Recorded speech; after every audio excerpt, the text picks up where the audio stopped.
not only for what you're familiar with, but what you ultimately may want to do, or maybe show you a path that you hadn't thought of. And we're going to start with Jermaine and Tori today. Important. I hope you can take advantage of being here. First timers. Okay, good. I know I met some third timers and second timers earlier. If this is your first time and you don't come away with contacts, you haven't met with somebody, you don't follow them on social media, exchange sales, emails, it's your own fault. Because this is what this is. This part of this organization has not changed since its inception. Okay, and if you're coming to the banquet tonight, I'll give you a 5-second history of the organization. But realistically, since about 1995, this is what this is. This is a pay-it-forward industry. All the old guys, and I'm one of the oldest, and not really, but kind of, we understand it's a pay-it-forward business. Some of us have been incredibly blessed in our careers. Some of us are still climbing our arc. But we also understand that this is a business and an industry unique unto itself. We're very fortunate here. I think one of the most talented multi-platform people in our industry right now is Matt Krause. Not only is he the women's voice at North Carolina for basketball, he is a terrific producer, something he probably never thought he would do. Yeah. He came here originally wanting to be an announcer. He's not only a very good announcer, he's now a terrific producer. He helped me a month and a half ago. It seemed like we were there 7 years doing a baseball regional in Chapel Hill that went 7 games, bless their heart.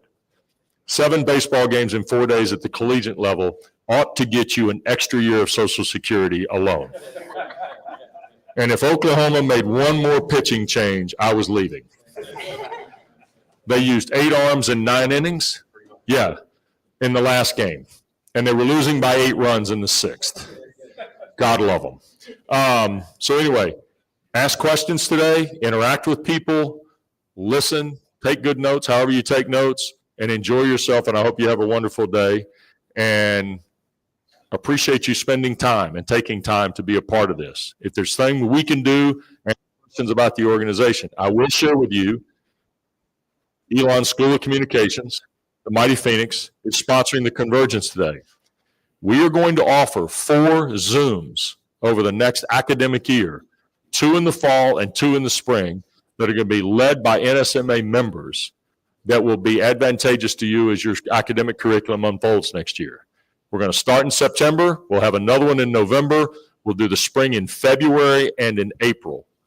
And we're going to have a little bit of everything. Everett Fitzhugh, I think, just committed to do one today. Nicole Auerbach is going to lead our first one, we think. Yeah, keep your fingers crossed. And in the spring, we'll do a couple more. So anyway, be on the lookout for that. Because you've registered for this, you will then get information about that as well. You can take it back to your campuses and your towns and share it with other people in like mind. Matt Krause, take it away. Thank you all. Have a great afternoon. We'll see you tonight, I hope. Wes, thank you so much. Everyone hear me okay out there? All good? Perfect. Our first panel this afternoon is called Paying Your Dues, and our 2 guests up here are our NSMA Georgia Sports Writer of the Year, Tori McElhaney, and our NSMA Virginia Sportscaster of the Year, Jermaine Farrell. Tori is the Senior Atlanta Falcons content producer for Falcons.com. She spent 3 years prior with The Athletic, working her way up from a general assignment contributor to the Atlanta Falcons beat reporter, and also has prior experience covering her alma mater, the University of Georgia's football team, as well as the Atlanta Braves for MLB.com. Jermaine is the sports director at WFXR in Roanoke, Virginia. That's his hometown. He's been with WFXR since 2015 and was promoted to sports director in 2019 after professional stops in Richmond, Virginia, and Wichita Falls, Texas. Jermaine is also a veteran, having served in the United States Army for nearly a decade. Just kind of want to get it started by opening the floor up to the 2 of you. And Tori, you can start. Just a little bit of a background on how you got to this current point in your career, those that may not follow it. Yeah, so I think that for me, my career trajectory has ebbed and flowed a little bit from being full-on boots on the ground, capital J journalism, to now I work in-house for the Atlanta Falcons for their media team. And I think that that is something that shy. It kind of causes some pause with the capital J journalism folks every now and again. But it's something that I have found to be very valuable for myself in my career, because I started with The Athletic, and that experience immediately out of college was so foundational to my career. And I think that looking back, the move jumping from outside journalistic entity to in-house media was something that opened doors that I never really thought were possible for me. I'm the sports writer of the year for Georgia, but I do a lot of podcasts. I do some on-air stuff. I field produce long-form documentaries, and those are all things that I never ever thought would be a doorway that would open for me. But because of kind of the opportunity that I have on the team side, which has its own challenges and its own gray area that you have to work in, and that is a lot of fun, and sometimes it's not so fun. But for the most part, I think that for myself, where I am right now, it's been very exciting to see the way that in-house media has changed and grown in credibility by some capital J journalists stepping out and maybe doing something a little bit different. Jermaine? Well, I just want to say, first of all, it's an honor to be up here with Tori and Matt. You guys rock the scene with what you guys do. And also, it's an honor to be the Virginia Sportscaster of the Year, and to have this honor and this award. It means a lot when your peers pick you. So I want to thank the NSMA and what you guys do here, because it's fantastic. I guess, as they say, you have a hot comb and a dream. I was a little kid with a dream to do what I'm doing today. And I remember as a little kid, this back in the 70s, when TVs were heavy and they were big, stack them all up, all the 3 local TV stations. And that's all I wanted to do. I would grab the Roanoke Times newspaper and just pretend to do the news, sports, and weather. I was triple threat, I did all that. And it was fun I was more interested to see how the sausage was made versus just being in front of the camera. Being in front of the camera was cool, but over time, being in the military, got my degree at Cameron University in Lawton, Oklahoma. Go Aggies, as they say, if anybody's watching. And to learn the ins and outs at the college level, and then to go, work in the TV side as a producer before it took me 7 years to get my first sports job. But I always wanted to learn all the stuff behind the scenes, how to shoot, produce, and that made it a big time to help me out. So, to get where I am as the sports director at a TV station in Roanoke, my hometown, was so humongous for me. And it was a big accomplishment. And then on top of getting this award. So I've been truly blessed with the opportunities. And I'm just so thankful. But it's been fun. I've had a ball doing what I'm doing. And, I don't know how long we'll be doing it, but it's been fun. Jermaine, you mentioned some of those skills that you gained early in your career, and let's kind of talk about starting out. What was something early on that you thought maybe wasn't meaningful work, but yet now that you've reached this point in your career, you can look back and say, oh, that was really important? I think really the biggest, with my job and the way the industry is now when it comes to TV journalism and sports, you have to do more things. You go to some markets, bigger markets, you're going to have a photographer or a producer. But for me, if I didn't learn how to produce, because I was a news producer, which, God, I don't want to do this, but it helped me. Kind of like you got to take your voice. Hey, look. So learning how to produce. And the shooting was fun, too, because you have all the control, being an MMJ. So if you go out there and you shoot something, and for some of you youngins out there that have the experience of shooting, let's say you go out there and you shoot something, you come back, you don't have all you need. Guess you got to blame the person in the mirror. You blame yourself because it's almost a control aspect. So going out, learning how to shoot, learning how to edit, write, and be a producer will help you when you go to those markets where you're going to do all those things. It definitely helps. So the producing thing, I did detest it. I was like, gosh, producing. And then, because I think with that, you have to deal with so many personalities, because you'll have anchors that tell you how to produce from the desk, or rather person will come, hey, I need 3 or 4 more minutes because a little tiny thunderstorm is over the spot and I need to talk about it. Maybe against weather people, we love them. But It was obviously, that's another thing, but yeah, I love all the weather people, but that was another big thing. And then time management. Because when you produce, okay, I got to get this show on the air. It starts at 5:30. Guess what? It doesn't matter. I have to be done. And sometimes you're still producing the show as you're going. But those were the things that really I enjoyed and I love. And to this day, if it wasn't for that, I don't know where I'd be without those skills. Tori, same question for you. That experience early in your career that now in retrospect, really, really important. So I have to go back pretty far to my first year at the University of Georgia. I was I got my feet wet in the industry working for the Red and Black, which was a student newspaper, still is a student newspaper at the University of Georgia.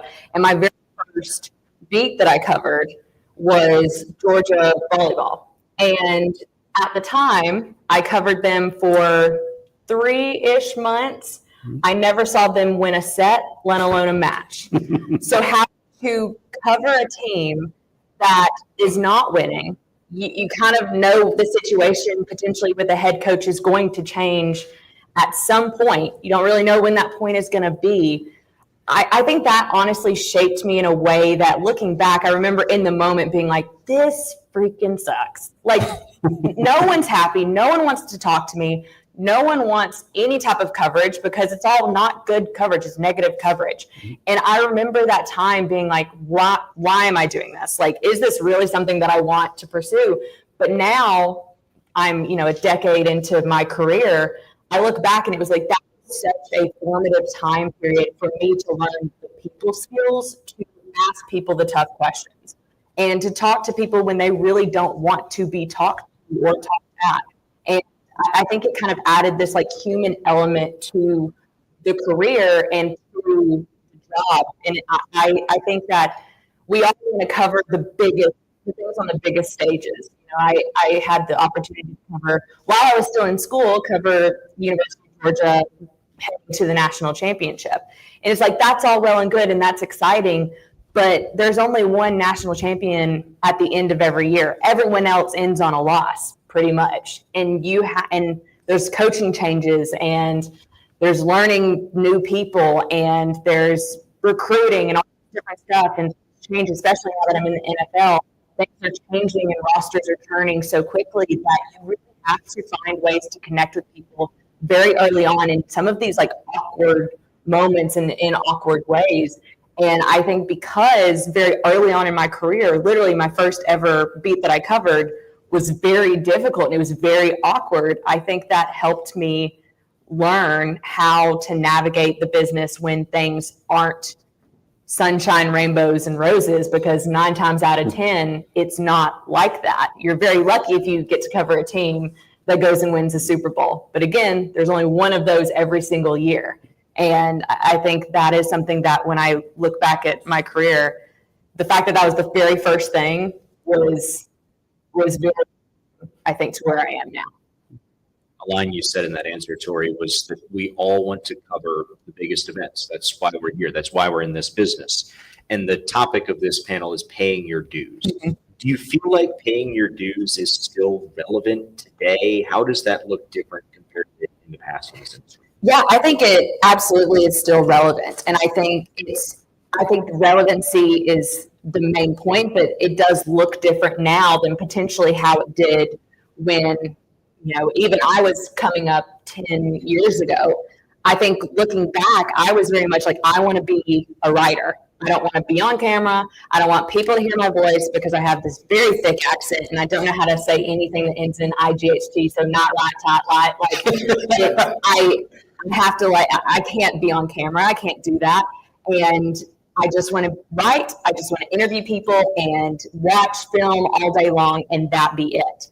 And I think very early on when I was coming up, I only took those opportunities. I only put myself in positions where I was writing and reporting.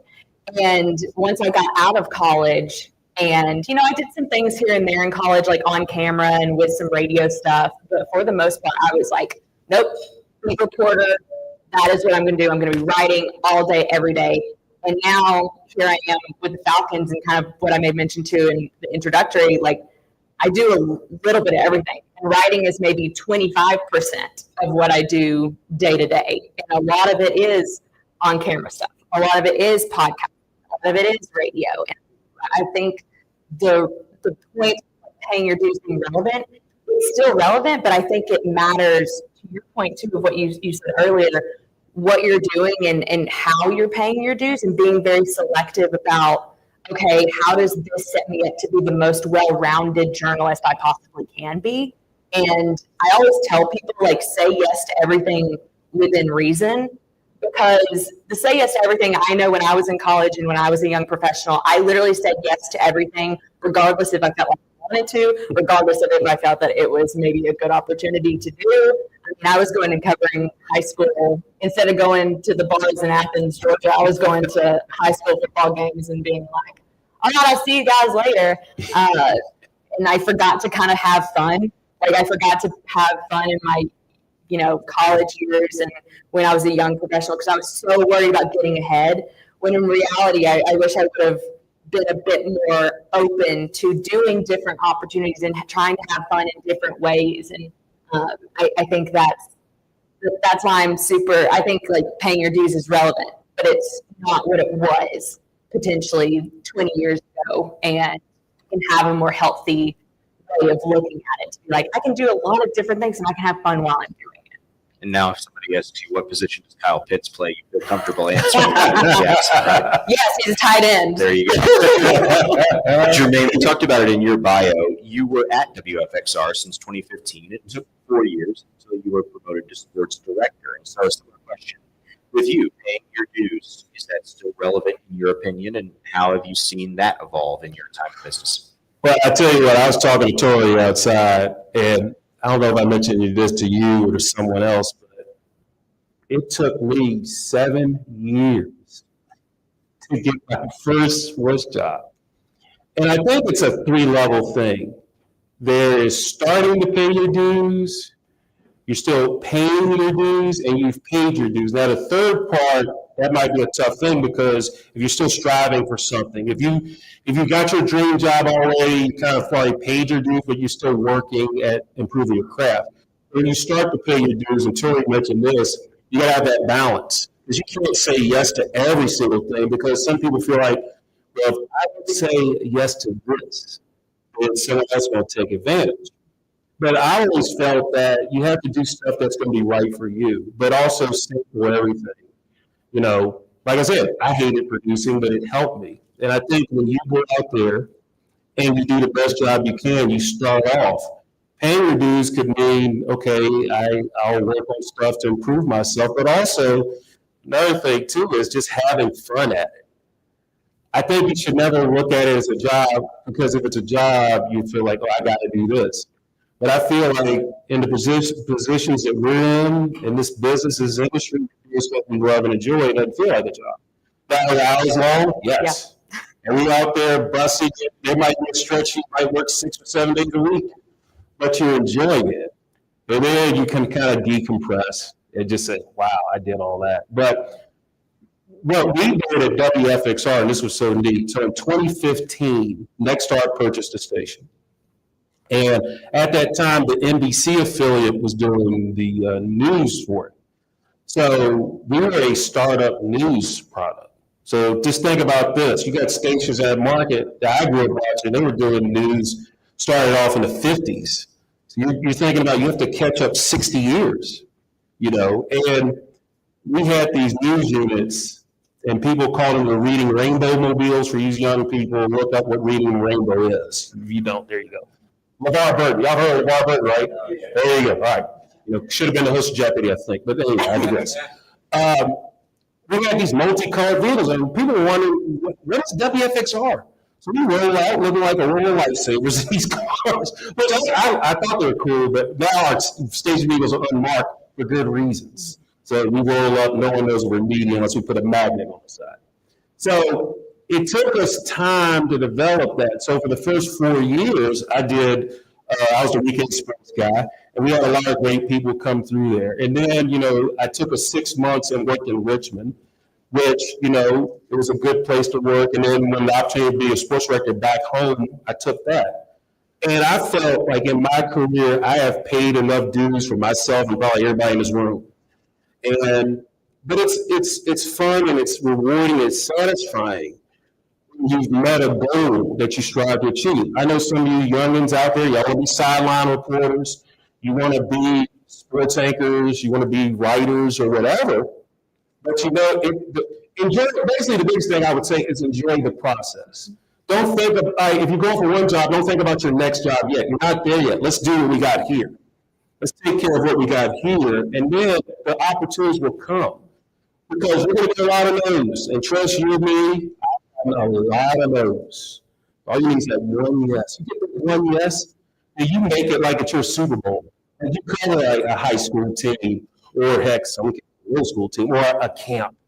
Because I know a lot of times people want to cover the big events, and I've covered a lot of them, NCAA tournament, Final Four, covering Virginia Tech and their women's team make it to the Final Four, covering Virginia win the national championship in basketball, covering the first ever college football playoff championship game in Arlington, Texas. That was cool. When I was working at Wichita Falls. That was cool to go to Jerry's house and cover the first one. So things like that were so neat, and it's a process. Don't be discouraged.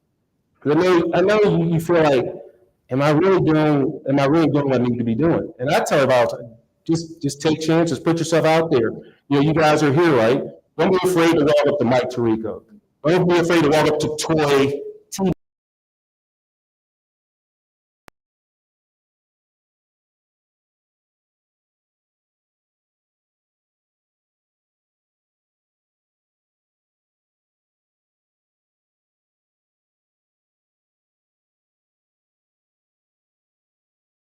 Roof or whatever he said. So I just butchered that line, MJ. But don't be afraid. Don't be afraid to fail. Yeah. Because trust you and me, all of us on this panel and everybody in the room that's been doing this for a minute, we failed. But it's how you handle adversity and how you handle about getting back into it. So when I had them, in fact, at the station, I had 2 news directors before there said I wasn't good enough to be the sports director. I said, okay, I can show you better, I can tell you. And I've been doing it for 6 years. And that's the thing, the satisfaction of knowing you bust your butt for something that you really want. Yeah, it's so obvious how much your success means to you, Jermaine, and being the sports director at a hometown station and being named Virginia Sportscaster of the Year by your peers. So now, as you're continuing to strive for excellence, what's the kind of work that builds credibility in the spot that you're in your career right now? Well, as far as you mentioned, again, being Virginia Sportscaster of the Year, I mean, the nominees in that category, there's some that have won it several times, others that I feel down the line. So to be named that in front of your peers, and I know there's other awards out there that people get, but hands down, the NSMA is big time because they're people that know what you do. And we interact, the nominees, we all interact with each other. If we cover things, depending on what part of the state where we are, we interact. I know how hard they work.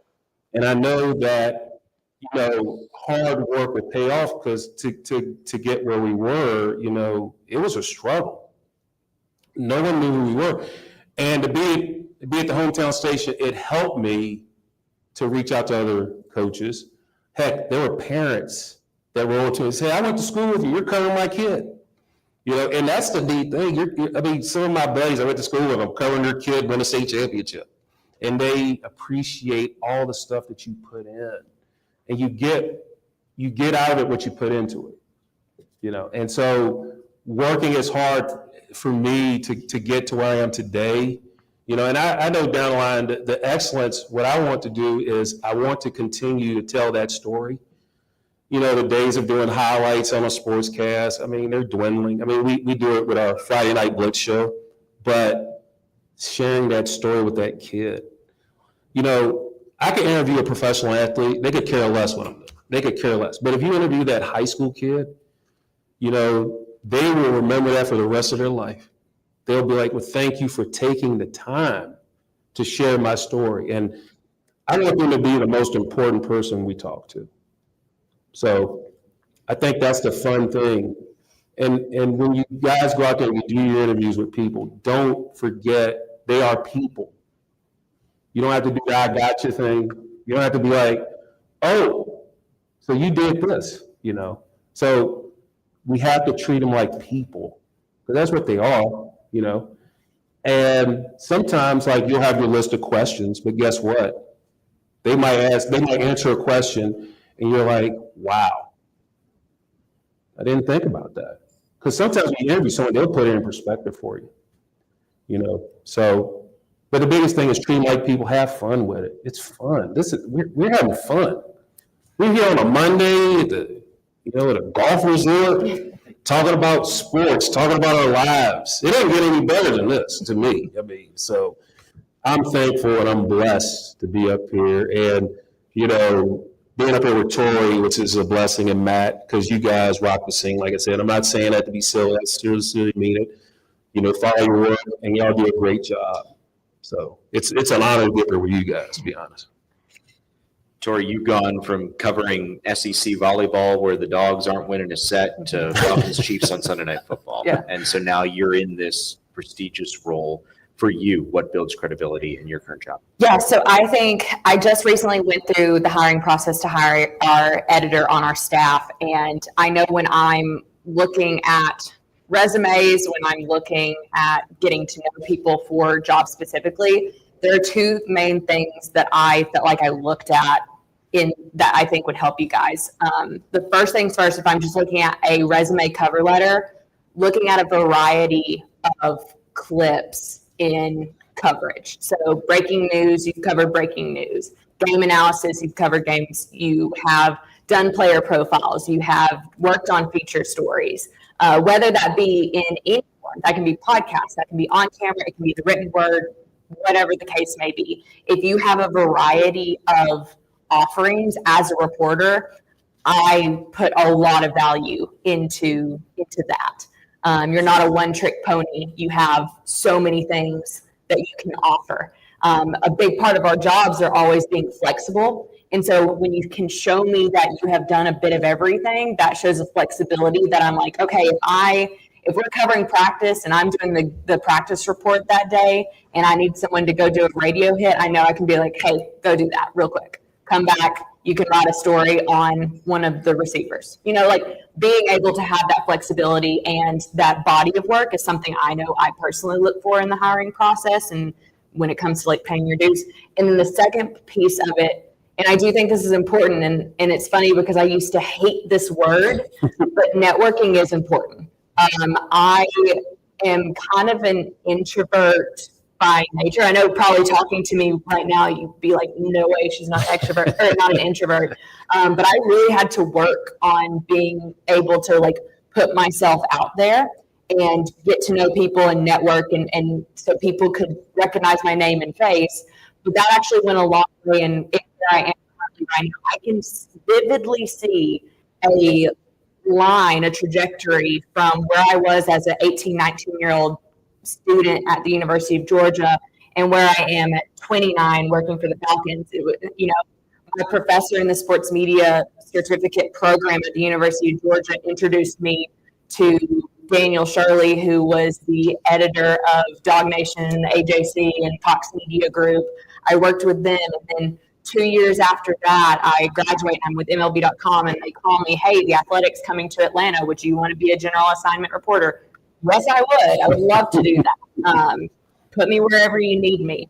And then becoming a full-time reporter for them, covering the Falcons, meeting everybody within the Falcons to the point of a year later, they're asking me, hey, would you be interested in coming in-house for us?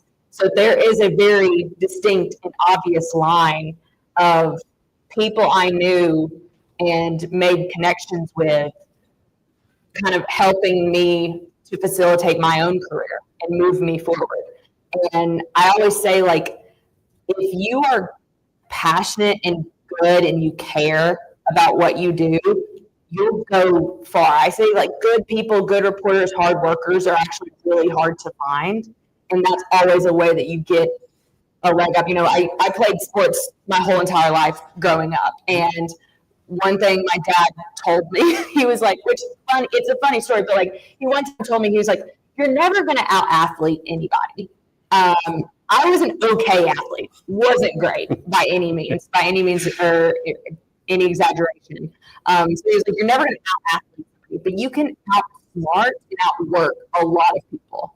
And I think that I was probably 16, 17 when he told me that, playing tennis. And now, 10 years later, I absolutely believe that even in my own career. So it's like outwork people, outsmart people, I think out-network people, and do it in a genuine way. There are a lot of times where I feel like I, network with people and I can see they're trying to get into the business. They're trying to get opportunities. It's not authentic. It's not they want to get to know me and or my colleagues. It's they want to get ahead. But do it I think authenticity goes a long way. Being genuine in your networking goes a long way. And then, of course, showing a wide variety of what you can do. Make yourself as marketable as you possibly can. And oftentimes in this industry, that means being incredibly flexible. So that would be, I think, my advice of what at this point in my career, like what I would be looking for to hire somebody on to our team. Really good advice from both of you. Thank you. We've got about 20 to 25 minutes here for questions. How this is going to work. Just raise your hands. I'll call on folks. I will repeat the question for those watching on the stream just to make sure that they can hear the question that's asked. And then if it's directed toward one of our two panelists or both of them, just feel free to add that in there as well. We'll start in the back there. I think that's Dominic.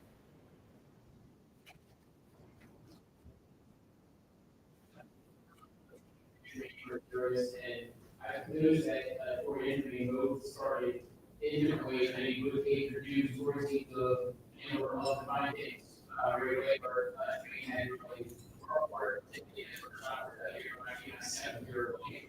now. Actually, as well, that I'm doing engagement and I just finally put back into engagement and I'm just I do this stuff right now. How do you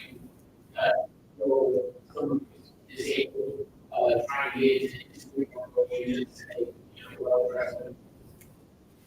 A really good question.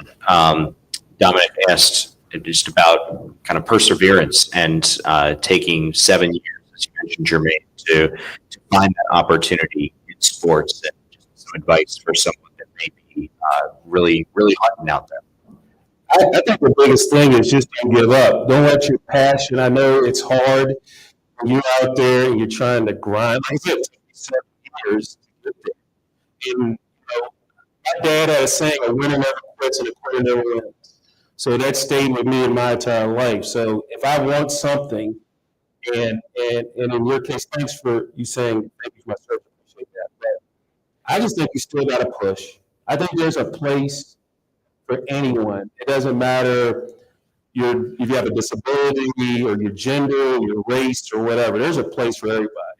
And sometimes, in this day and age, you make your own place. It's not like you have to go and talk to a TV station, a newspaper, radio. There's opportunities to make your own spot. I think everybody can do a podcast nowadays. It seems like everybody has. Everyone has one. And the thing is, I don't have one.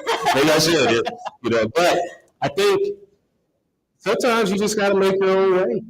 And I've told that to a lot of young people. Like I've talked to a lot of young people today, and there's a fear. I was like, well, what if I don't get a job when I graduate?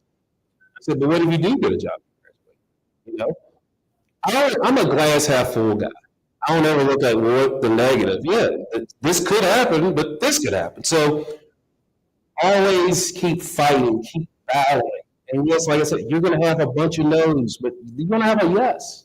So I would say keep trying, keep pushing. Push that rock up the hill. Because it's going to take time to get there. But once you get there, okay, then you keep pushing harder. So I would keep working. I think just to add to the perspective of each individual person in their coverage is what makes people stand out. Like I think we all come from different backgrounds. We all have different challenges. We all have different things that if we're watching, I could watch one football game and my 3 takeaways are different than somebody else's. And I think there's value in everyone's own perspective of what they're covering and how that can make you stand out. So to answer the question of, having something that makes you quote unquote different, I think that is powerful. And I would say lean into that, tell stories in a way that only you can, because you have a perspective that's different than everyone else in the room. And that goes for everybody. Everybody has a different way of looking at things. And I find that to be, as I'm looking at different people's coverage and what people are pinpointing, I actually feel like I gravitate towards the unique, the different. And I think there's power in that. And that I'd say lean fully into that, because I think that's pretty special. And it adds a value to what you're doing to make you stand out. Editor's note, Jermaine talked about creating your own opportunities. That's the main subject of our 3:30 summit panel up here. So if you're interested in that, be sure to be here for that panel at 3:30. Other questions? Riley. Specifically for Ms. Torrey over there, talking about how you have to work on being more extroverted, interacting with people, and building authenticity there. And naturally, you said you started more as a writer, you wanted to report, so I imagine there wasn't an idea you'd be putting your face out there for a lot of people to do this content. So what have been some of the biggest lessons you've learned about being someone that fans not only identify for who you cover, but also for what you cover?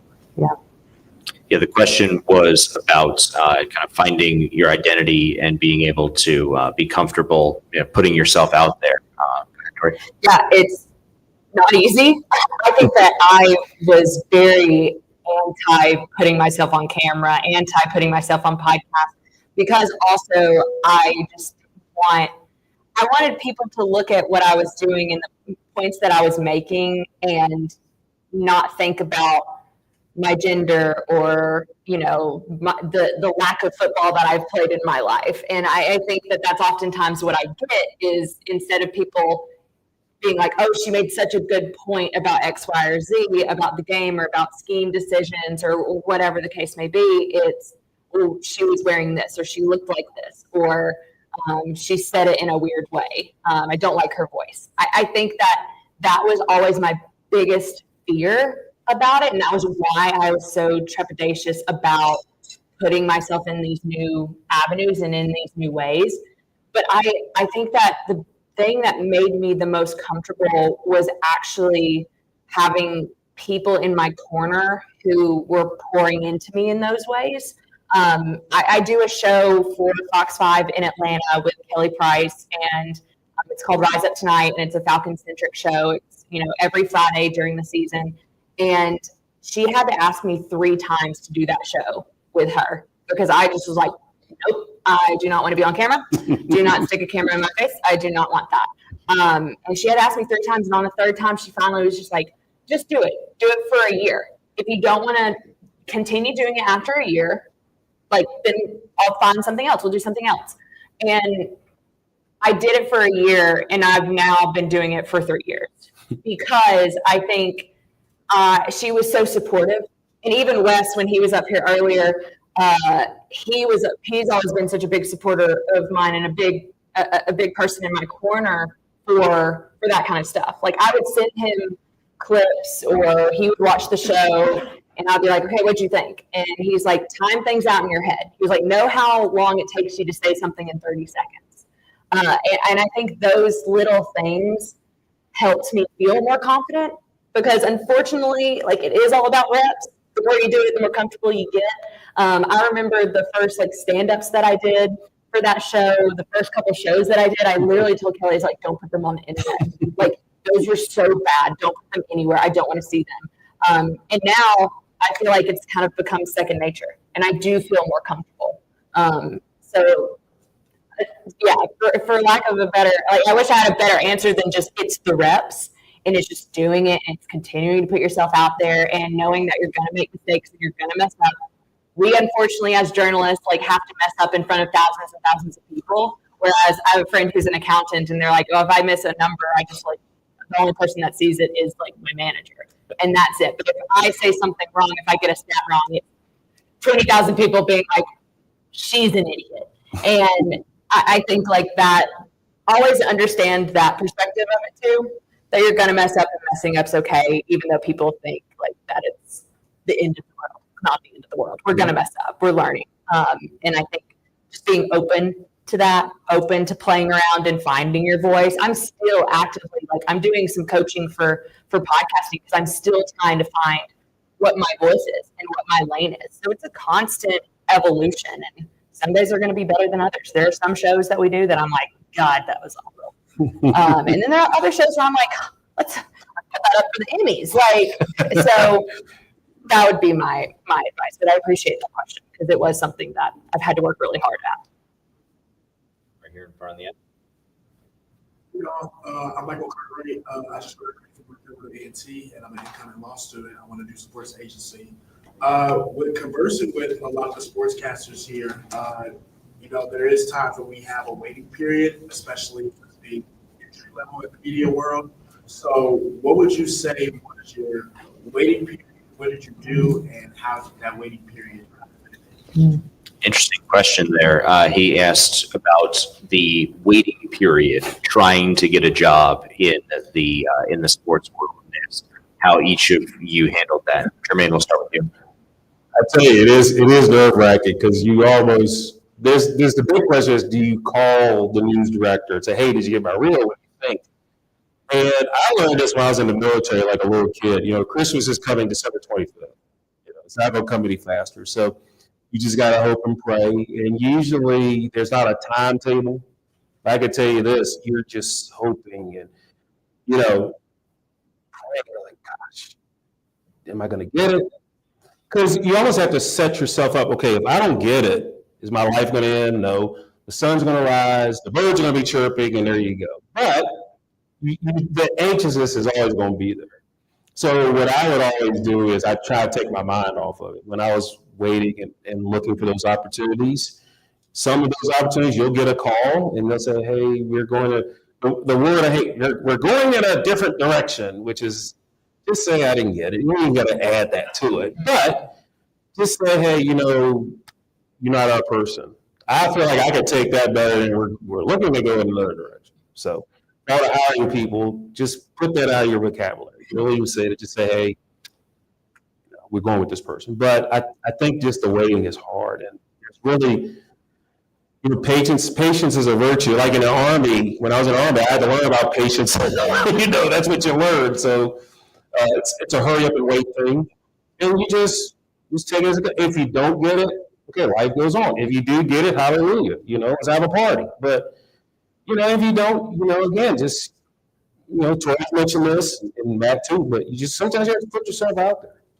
And the thing is, what's been neat for me today is seeing everybody come up to me and, hey, I will help everybody. I don't care who you are. I'll give you the advice, but also don't be fearful to take advice from others. Now, you guys will get a lot of information. You go up to a lot of people, a lot of professionals here, and they're going to tell you probably something different, but you have to take it with whatever you got. So, take notes like you have, but also just think, okay, does his advice or her advice work for me? Because at the end of the day, you got to be you. It's got to work for you. And I only know how to be Jermaine Farrell. I don't know how to be anybody else. And I try not now. You can take stuff from other people, but at the end of the day, make it your own. And like Tori said, stand out. But yeah, that'll definitely help you. Just got to be patient. Take your mind off. Go shoot hoops somewhere. Go watch Tori's podcast. Something to take your mind off of stuff, or listen to Matt over here do a North Carolina basketball game. Just stuff to take your mind off of it. I also say stay sharp. Keep up with what you're doing. Like if you want to go cover, like it's free to go cover a high school football game. It's free to go cover a or honestly, depending on the college, you can go cover a college game too. Talk to SID in the area and see if you can get credentialed for things so that while you're in this waiting time period, you are still putting stuff towards a reel. You're still getting clips out there. You're still kind of working in the space of sports because even though, yes, it is a waiting game for sure, once that waiting period ends, like in my experience, it's moved quickly. Like you apply for a job, you get an interview, you get the job, you're starting the job the next week. So you have to be ready to go. So I always say stay sharp, even if you're not getting paid, or do some freelance stuff.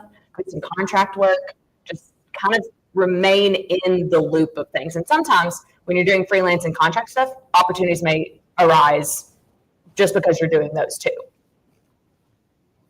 Anybody else? Right here in front. My name is Brogan. I was just wondering, I know you guys alluded to it a little bit with the first question.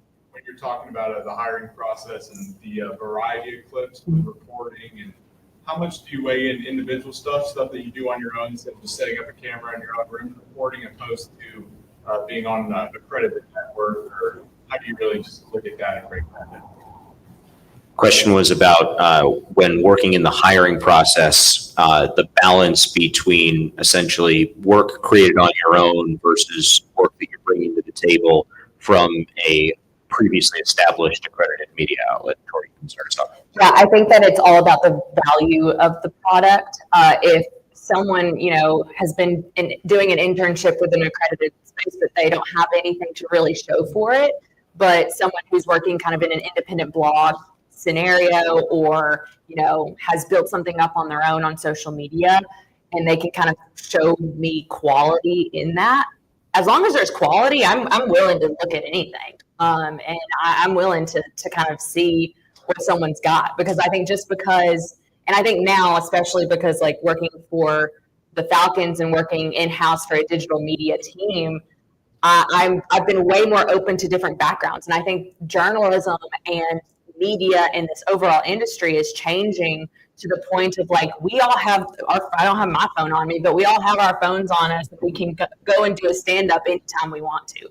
We can go write a 500-word story on our notes app and get it out there for people to see. So I think as long as the quality is there, to me, it's like, yes, you definitely need, people in your corner, because I'm going to call your references. I'm going to call people and be like, hey, what about this person? Is this a good person? Should I hire them? So yes, there should be kind of this level of, to my point, networking, but I don't necessarily think, for me personally, and everyone's different, but for me personally, it's quality of work and who can kind of vouch for that work. And I look at it as credibility, because if you're doing, let's say you're at your house and you do something, it has to be credibility with. I'm not necessarily, let's say, if you're at home and you do something, that's one thing, but is it credible? Because you can go out there. I mean, I could go out there, create a podcast today, and it's probably credible because I've been doing this for a while. But let's say 5, 10, 15, 20 years ago, I couldn't do something like that because there's not credibility. So, and that takes time to develop over time. So what I would tell you guys is that, hey, take a chance, and maybe, like even Tori said, go cover a game, because I think nowadays the lines of journalism is blurred, because we do have the podcast, because everybody feel like they can do a podcast. And even at the college level, it was like for instance, I'll use Virginia Tech or even Virginia, all these schools, for example, they all have like their main function is to cover the school. So they'll have their own little network, and they start off, no one knew them from a can of paint, but then they develop that. So you have to develop that, and there's nothing wrong with calling an SID. Now, would you call the SID at the University of Georgia and say, hey, can I get a credential for a football game? Probably not going to happen. But if you call, say, Roanoke College and say, hey, can I get a credential to cover a game? I want to practice hone my skills, then you go. So it's all about developing rapport with SIDs, developing rapport, even other journalists. Heck, even in this room, develop that rapport with someone who's in the same situation as you. Let's say if you're a young professional and you're looking for a job, hey, everybody knows somebody. There's 6 degrees of separation, So, like for instance, never met Tori Mack her life. But then when we were paired together, I reached out to her and we developed a connection that, hey, we're doing the same thing. And I watched her work and I thought it was tremendous. And it was good to know, okay, there's a reason why she won her award, because of this work. And to overcome her fears of being in front of the camera. Heck, I know this might sound crazy, but I was afraid to be in front of the camera. As a kid, I was very, I wasn't an outgoing kid, but then over time, when I started playing sports and I started just being out there, hanging out, I gained that confidence, So that's really the biggest thing, add credibility to yourself. So don't make up anything. Like, don't do something that's not true. Don't go out there and say the sky's purple. We can look and say it's blue or with the clouds is white. Build that credibility on your own, and then, that'll help down the line. I think it's worth noting that this organization used to be called, as recently as a decade ago, the NSSA, National Sportscasters and Sports Writers Association, and the name changed to Sports Media because it's more all-encompassing as the business changes. That's very relevant. Time for one final question. We'll go right here in front. My name is Jason White. I'm a sophomore. I'm an Airtown University of Alabama. And I'm from the Deep South, so the Mr. and Miss I'm about to throw it. Don't let that throw you off. Okay. But it's fine with you, Mr. Krause. I had a different question for each of them, respectively. Absolutely. What you said about networking and the authenticity that you like to have within networking. Can you give me advice on just not being transactional when networking and just like going into it, obviously, wanting to make a connection, not wanting to just be transactional with the person. And then for Mr. Jermaine, your 3 stages of paying dues. For you, in your 7 years before getting into sports, being at that 3rd stage when you say, pay your dues, how do you know when you are at that 3rd stage? Is it like a timing thing? Is it just, how do you know when you're at that 3rd stage? 2 separate questions. The first one for Tori, it's about authenticity when networking and some advice there. Yeah, so I think that it's one of those things where don't talk to someone like robotically. Like I oftentimes will have someone like come up to me like, hello, Tori, I am so-and-so and I like doing so-and-so and I am here for a job. And it's like, whoa, like, I don't know you at all. I think I've tried to mentor some students and some stuff. And I actually had a student recently like want to hop on a Zoom call. I am always available to hop on Zoom calls with people. And within the first 3 minutes of that call, he was asking if there were any positions that we had available. So like immediately I'm turned off. Immediately I'm like, come on, man. Like, I thought we were going to have a conversation. Like, and I think like that's the part of it. Like really pick and choose and be kind of like just open to getting to know someone is like, I kind of wanted to ask him like, well, why do you want to work with me? Like, why do you want to work for the organization? Why do you want to be a part of this team? You're asking for a job, but like, what is it? And I feel like oftentimes if like I have multiple conversations with somebody, that stuff comes up naturally. And then I'm more inclined, down the road, if in a month or two when we do have a position open, I think a lot of times, and I've felt this in my own career, it's like, I'll be completely honest, I haven't really applied for that many jobs. I've had a lot of people call me and ask, hey, is this something you would be interested? If so, like send us, your resumes and stuff like that. And I think it's because of like that connection and not just constantly asking like, hey, what's out there? What opportunities do you have? But kind of going about it in a more organic way. And I think like that goes a long way because that also shows me too that if I send you into a locker room, you're not being transactional with these players or coaches because they're so used to that. They're so used to like someone's coming up to me, they're going to ask me some like 3 tough questions and they're going to bounce and that's going to be it. I'm never going to see them again and they're going to write something that maybe I don't agree with. And then that turns them off to you as a journalist later down the road. But if you go into a locker room, we're in the locker room every single day. If I go into the locker room on Monday, I'm not going up to somebody and just being like, unless I absolutely am on deadline and then I'll do it. But like going up to someone and just chit-chatting with them. Hey, how was your weekend? Like, how are the kids? Just normal stuff. Like, oh, I saw you. We were talking about a TV show. I watched that TV show. Like just human to human interaction and connection. And then, on Thursday, I'll go up to, hey, I have a couple of questions for the story I'm working on. Can I get you for like 5 minutes? Sure, absolutely. So I think that can be something that you take into networking as well, where it's not just like, hey, 3 questions. Like, what do I need to do to get a job? All right, I'm out. Bye. Never see me again. Make it be more, like a conversation. You genuinely want to get to know somebody. That would be my advice. Like, use it like how you would in the best people who work a locker room are the ones that the players actually genuinely enjoy talking to. and I would go about it in the same way that I would networking.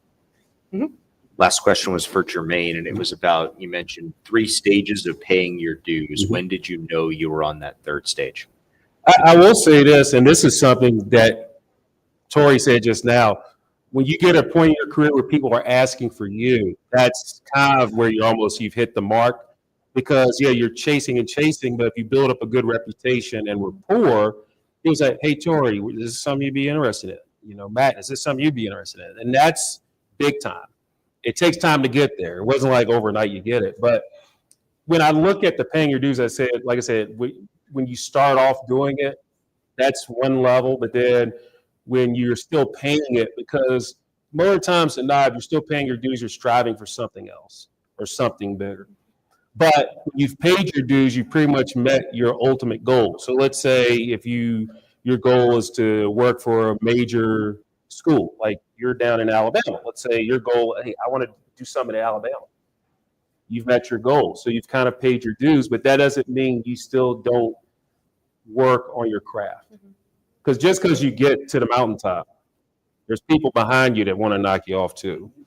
And it's not more of a competitive thing. It's more of, okay, in order to keep my job, you still have to work to prove that you deserve that job. You know, and that's what everybody that's a professional in here, we still do it just because we're there. If we have a bad show, if we have a bad game, if we do something ridiculous, guess what? We're replaceable. So you still want to work hard to get to that point to where you're having people call you, say, hey, you know, I need someone to call a football game for the SEC network or for the ACC network. Then they know you, they know your work, they've seen your work because you've paid your dues, and you know, okay, I can trust this person. So there's a lot of people out there, and everybody wants to get to that point. And once you get to that point, it's a great feeling because it's like, okay, my reputation has helped me. And that's the key. And also, you know, kind of dovetailing, you were talking about throwing yourself out there. Yeah. You know, like people have come to me today, they haven't said, hey, look at my reel. Hey, do this. They'll say, hey, congratulations and all this other stuff. And then, but we know why we're here because we'll get to that point. And that's one thing I want to commend everybody who came up to me. It wasn't like, hey, watch my stuff. We've had a conversation, you know, and then we get to where, look, we know why we're here. But that makes good sense right there. So yeah, just keep plugging. Don't feel like just because you got there, you're there. Because trust you and me, there's days where I know I got to improve myself. We don't hit I guess my motto is we don't hit a home run all the time. We just want to put the ball in play. Singles work. There you go. Yeah, there you go. Jermaine, Tori, thank you so much for taking the time this afternoon. We really Thank you. appreciate it. Thank you, guys. Hey, if you see me around, feel free to come up to me. Yeah. I'll give you a business call. You know, I'll give you one of my business cards. So if you want to see me, we're here.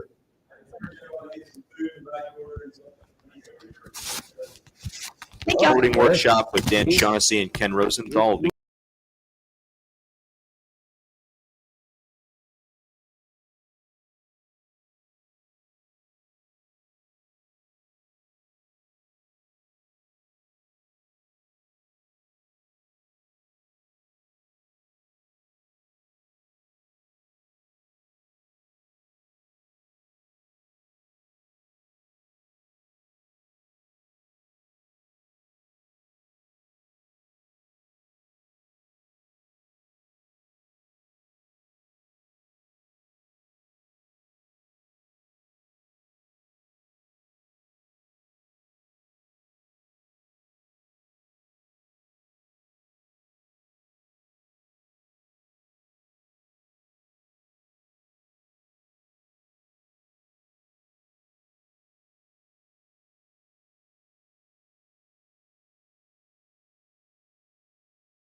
Summit session of the afternoon. We're going to talk all things reporting with two of the very best. To my immediate right, in the middle, up here on stage, is Dan Shaughnessy. He's a sports columnist and associate editor at the Boston Globe, where he has spent 47 years over 2 stints. A native of Groton, Massachusetts, Dan graduated from Holy Cross in 1975, worked part-time at the Globe from 73 to 77, and rejoined the Globe full-time in 1981. He's been a sports columnist there since 1989. 13-time published author, Dan is a 14-time Massachusetts Sports Writer of the Year, and tonight will be inducted into the NSMA Hall of Fame.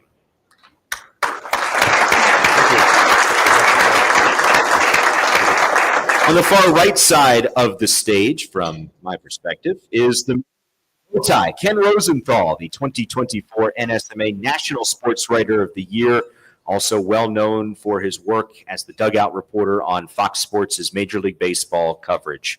He's a senior baseball writer for The Athletic, a University of Pennsylvania graduate who spent 12 years as a baseball insider for MLB Network and also worked for the Baltimore Sun from 1987 to 2000. He was voted NSMA's Maryland Sports Writer of the Year 5 times and also previously was the NSMA National Sports Writer of the Year in 2022.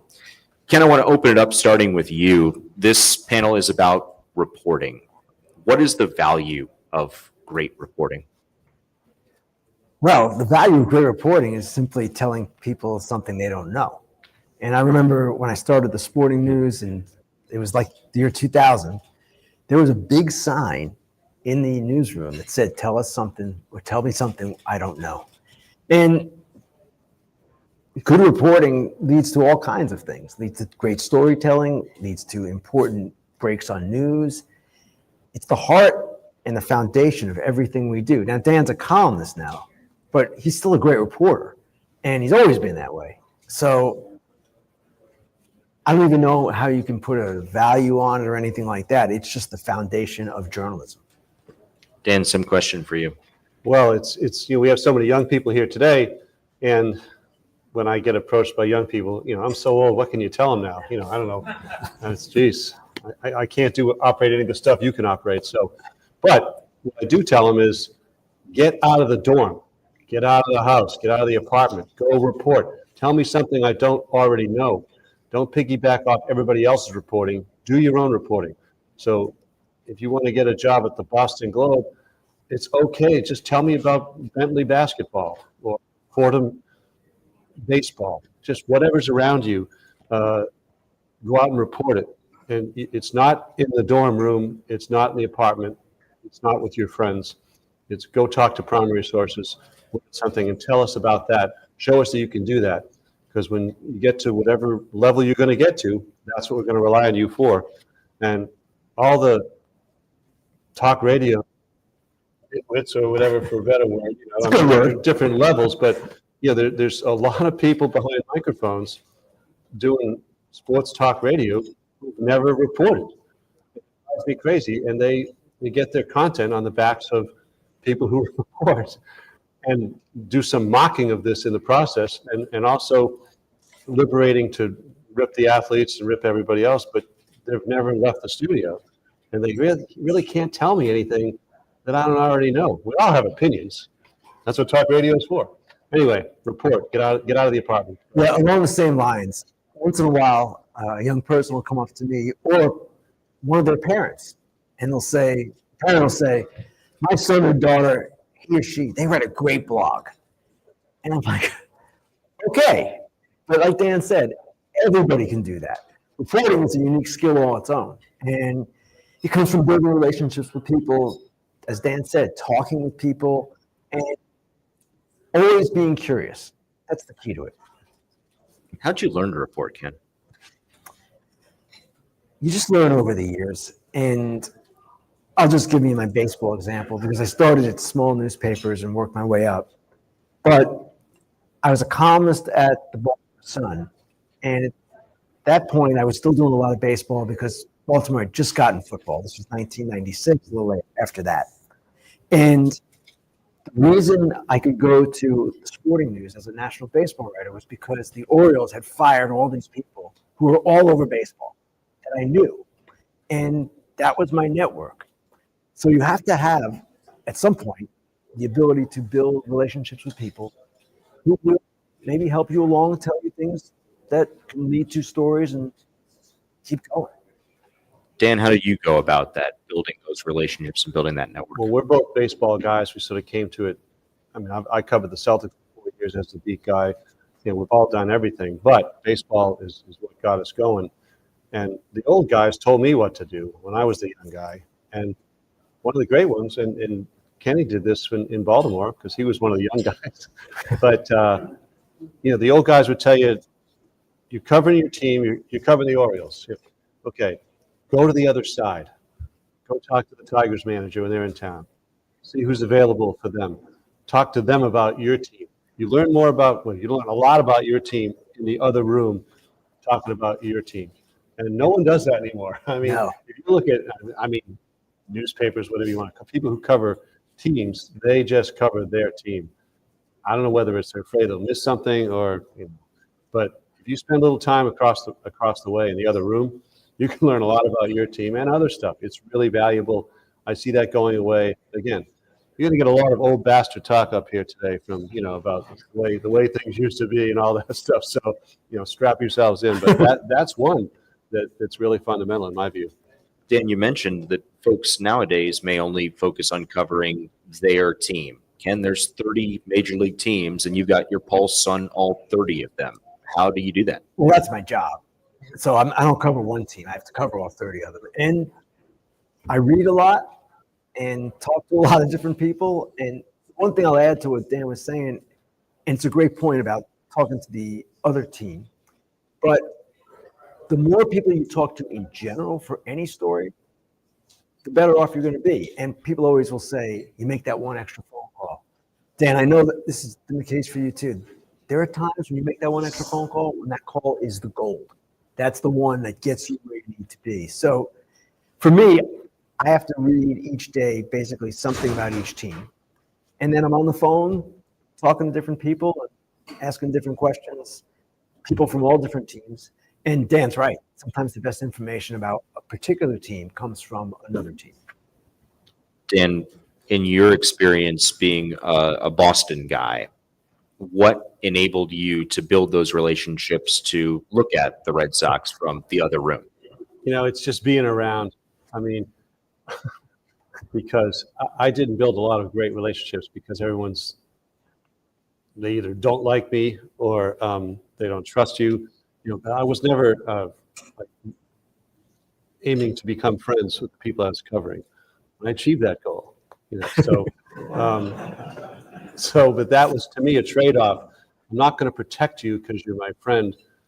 So therefore, I was a little bit suspect. So the important thing was just to be around, and you get a level of trust and some credibility if they think you're treating their, like I covered the Celtics, and I mean some of the guys thought like Larry Bird's getting too much, he's getting his ass kissed every day, but I was hard on Bird when there weren't many things to criticize, but there were some, and the other guys liked that.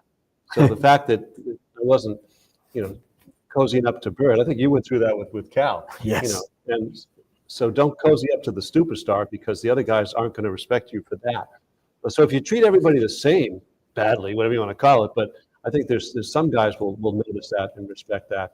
But I early on decided I'm not going to have sources that I protect at the expense of not telling my readers what's going on. So I don't get a lot of scoops or people whispering in my ear from people that know I'm going to protect them if things don't go well. And that's a tricky one. Everyone does it differently there. I understand that. And sometimes it is a great asset to the TV station, to the paper, whatever, to have sources that you protect when things are bad. I just said, not interested in that. And we had some great scoop guys at Will McDonough at the Boston Globe. So Willie took care of that, and I didn't have to worry about it. But just being around is the key to a little bit of trust. If you're going through the long days that they're going through, and in those days we travel with them, so that made it easier. And you guys aren't going to have that opportunity, which is probably good. You can get your own miles. That would be good. But it's being around for the long days. They do. There's a little bit of respect that comes with that. You're going through the same crap they are. Dan, you mentioned, not being friends with these people, not protecting people, but you also don't want these relationships to be purely transactional. How do you find that balance in your career? Well, I mean, if a guy, I never felt it was they're not obligated to talk to us. Manny Ramirez doesn't want to talk, that's fine. He hardly said anything anyway, it was fine. But that was fine, but usually would walk away, well, that wasn't much. So it's not their job. If they choose not to, I respect that too. As long as they're not dicking around trying to waste your time or really, tease people, whatever. But yeah, just act professionally. So yeah, Kenny's the better guy on that because people like Kenny. Yeah. Some people. Yeah. Your thoughts on that, Ken? The one thing I'll say about protecting sources and the transactional element of it is that you blow through sources once in a while and people will stop talking to you, but there's always someone else that you can talk to. And Dan, what you said makes sense here because like when you covered Bird and the other Celtics were like, hey, wait a second.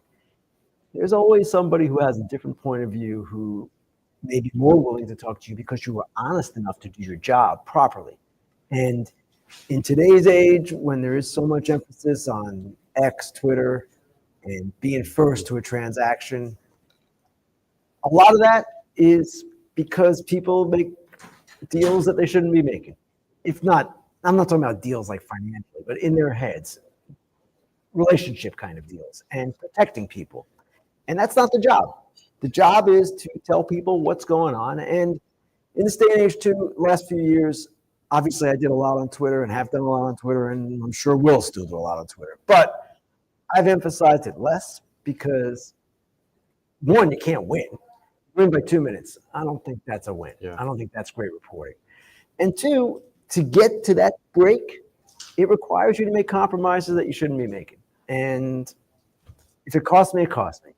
There are other ways to do the job, better ways to do the job, more meaningful ways to do the job. Yeah, we both know to that point, like if a guy's in Scott Boris's pocket, you can tell. He's going to get certain scoops, and that he'll be a little bit ahead of people on that. But you can also tell when he's protecting Boris.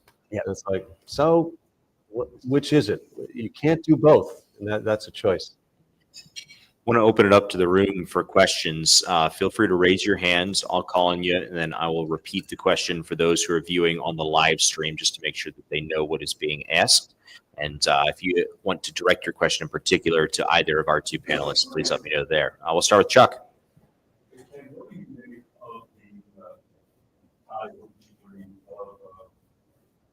just the transaction business, especially in the NBA? It seems like people are more interested in the transactions than they actually are in. And then you have the Shans of the world, and other people that are trying to fight for all of this. What do you think of how this has evolved over time and how that affects overall reporting and the truth movement? First of all, I have no problem with people loving transactions. We all love transactions. They're fun. But you hit on something that is kind of what I was just talking about. I don't know that this evolution to what we are now with this kind of minute by minute stuff, breaking, I got it, you don't.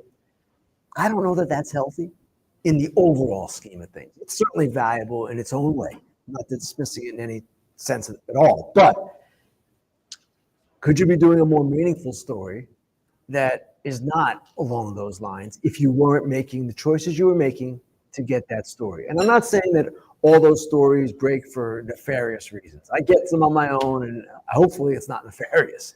But at the same time, I just don't believe that that is what it's all about. And I hate that young people grow up thinking, hey, man, I can be first on X.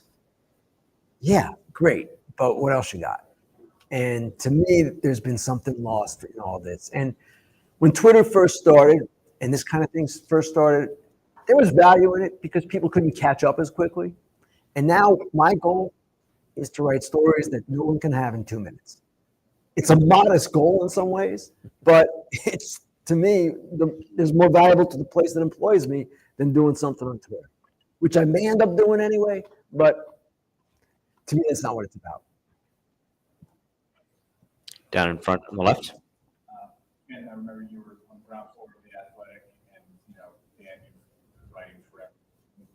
opposed to, the breaking news, in terms of, like you mentioned Twitter, but you mentioned the value of the written word and substance too. How do you balance that with the one click on your phone and making sure everyone gets the information they need to without maybe reading 1,000 words? How do you balance that? Well, this all evolves. Every year it seems we take a different choice or have a different view of it. Our goal now is to write a story as quickly as we can.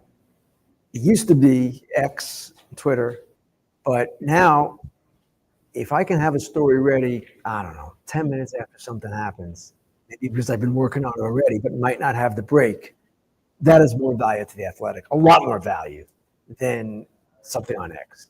And I'll give you an example. Juan Soto, okay, when he signed, I knew for reasons that Dan kind of alluded to that I wasn't getting that story. I didn't care.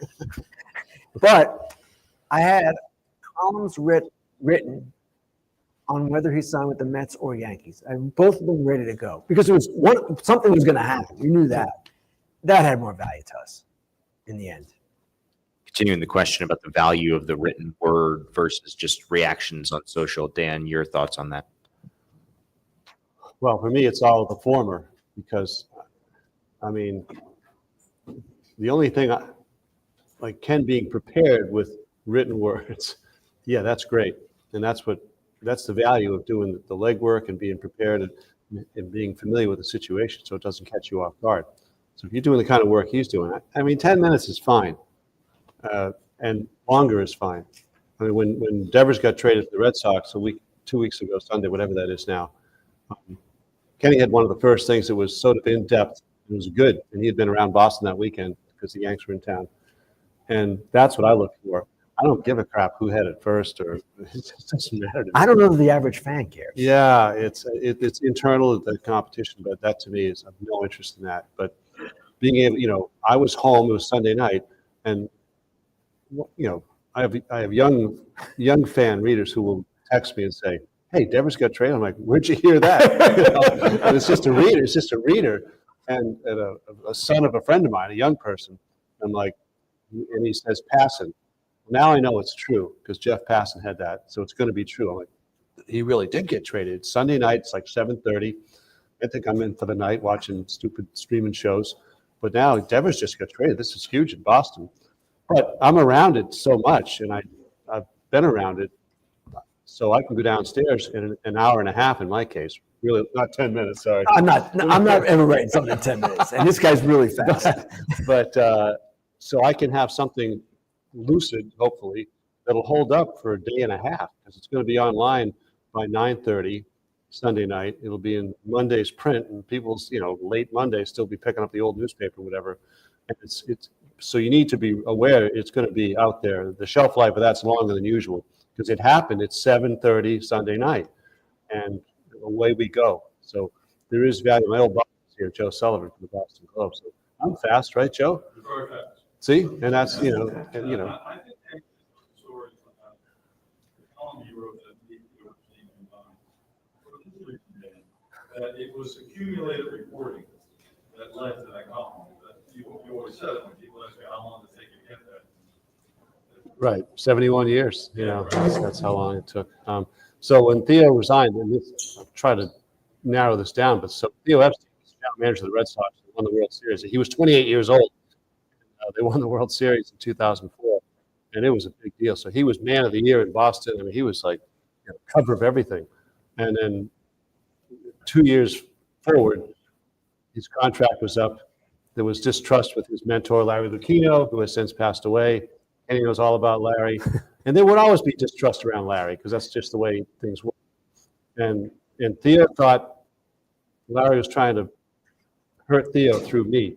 So I referenced a trade, the Larry Bigby trade, which Theo, the Orioles were involved in a trade, and Theo found out about his minions had made the trade while he was working on something with Manny Ramirez. He didn't want the trade made. So, and I had 3 sources that indicated to me that Theo ordered the deal killed, but it was presented that Lucchino was overruling Theo. So it looked like Theo didn't know what he was doing. And when I wrote this, he resigned. That was the gorilla suit. Oh, all that yeah. stuff, Legendary. And it took me years to convince him, no, and it wasn't who he thought. But anyway, it was just he took him like 6 months to come back. He did come back. And of course, more fame, more fortune, onto the cup. Won again there. He'll be in the Hall of Fame. But yeah, that was, as Joe says, it was accumulated. I knew all those guys. Kenny knows all those guys. And it helps to have been around. It's harder as I get older, but I was around a lot, and I was around those guys a lot, as you were. Anyway, thanks, Phil. Ken, I want to go back to the Devers situation as a recent example. So, all through the year, we know, okay, he doesn't want to DH. Okay, he doesn't want to take ground balls at first. So that there's something going on, but then it's still a surprise to the outside world when that trade goes down. What's your process when that news breaks to, going back to our point on the value of the written word, get something that is of value to the Athletic in a reasonable time? Well, I'm going to embarrass myself here, but when that trade happened, I was taking a nap. And we had a Saturday night broadcast. I had flown that morning, and I don't know, I was tired or whatever, and I had written something else already. So I felt I was good. I'm good for tomorrow. And then it broke, and like Dan said, I knew a lot of what was going on. We all did, and I was in Boston that weekend. So I had a lot of background built up. And my process then is just to write what I know, and that was an opinion column. I wasn't writing a news story, and I wrote my opinion, which I kind of had all along, but I was surprised as everyone else by the trade, and the mere fact that they did it kind of ticked me off, and that was the genesis of the column. Good instinct. Questions? Far left side, middle back. First of all, I want to thank y'all for being here and just getting the opportunity to listen and learn from y'all.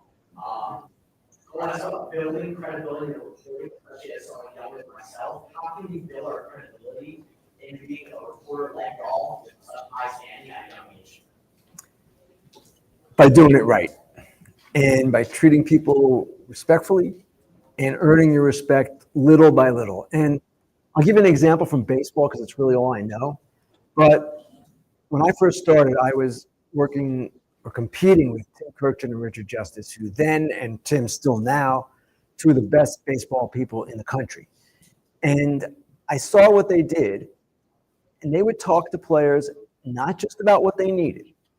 They would just have conversations with people and show that they're not just in it to get their next story, but just to have a relationship with another human being. That's where it starts. And then the credibility forms from the work that you do.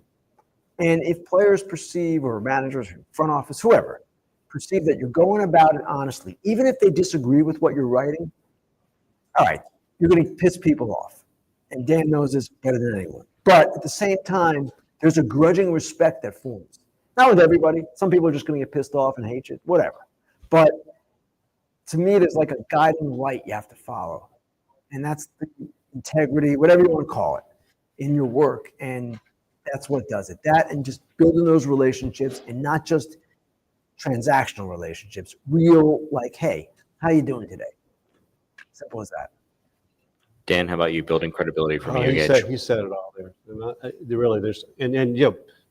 Just be around, put in the time. And it's harder for you guys because access is way harder every year. And you're all Yes. endangered by this. So it's unfair to expect you guys to be able to do what we were able to do in terms of knowing people and being around, just being inside. They just legislated that out of it in a lot of places. And it's going to be very hard for you to develop the kinds of relationships that we could. It's very challenging. Far back right, Nick. Trade deadline, how chaotic is that with trying to figure out, you're trying to vet things and, okay, is this really happening? Is it not, especially when you're coming out at the top of the hour, things are closing down. How many times how many sources are you saying, all right, this is really happening? 2, 3 guys tell me something. Is it like that? Or are you trying to, like you said earlier, you're trying to get it first? What's the balance there? It is chaotic. And I'll tell you my most vivid memory from the deadline, because it's my worst memory. I don't remember the good ones, but this one, I thought I had something, and it was a couple of years ago when Scherzer got traded to the Dodgers, the Nationals to the Dodgers. I was told he was going to the Padres. I source that was a good source. It's okay. Confirmed it with someone else who said, yep, that's what I think is going to happen. And between two of these guys, I thought, good. I reported it on Twitter. Of course, it didn't happen. And in fact, reporting it might have swung it the other way and maybe woke up the Dodgers more. I don't know. But it turned out, and I spent a long time, like years, trying to figure out what the hell happened.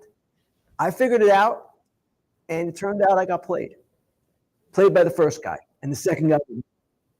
So stuff happens, and you never want it to happen, and that kills me to this day that it happened at all. But to answer your question, it is chaotic. It's crazy. And at the end of that day, I'm just like, and I got to write at the end of that day. There's a lot to write because a lot has happened, but I'm just fried. And usually I take a vacation shortly after.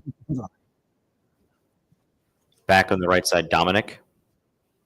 My question is, what, you guys remember the first report that you ever did, or you ever look back on it and say, geez, why did I put this line in there, or where did I get this from, and just think of how lucky or how far you come to get this one. Ooh. I mean, the first, I think like all of you guys, the first things were, small time relative to what we get. He's on national TV and all this stuff. So, yeah, I mean, it starts, I think, for all of us.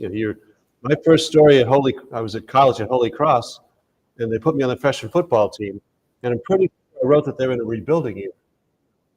Which is pretty stupid when you think about it. So, I mean, are they not always in a rebuilding year, the freshman football team? So, yeah, I mean, the stuff that you do early on, and I did all the high schools, and, that's where, you got to keep your own stats. High school football, Jesus, keeping your own stats. It's probably better now, but running up and down the rainy sidelines and gross weather, I mean, this is how you learn. But, yeah, so I look back at the stuff I did was very small. But in that time, it's got to be the most important thing to you because it matters to those kids that you're writing about, and they get their names in the paper. And it's not the big deal to me. I understand that because everybody's names in social media, but it's still value that. And just a little when you're covering the high schools, which a lot of you probably are, or maybe not SEC college but smaller college, be nice to those people. You don't need to put the kid's name in to make it fair to lose the game. We don't cover them the way we cover the guys who hate us. It's different. Ken, how about you? So my first story that I remember was my tryout story for the York Daily Record in York, Pennsylvania. That was my first job. And it was a wrestling tournament. And I knew nothing about wrestling. And I'm talking to high school kids who really didn't have much to say. And the only quote I had in the story was, they had bad years. This kid was talking about his school, which hadn't done well.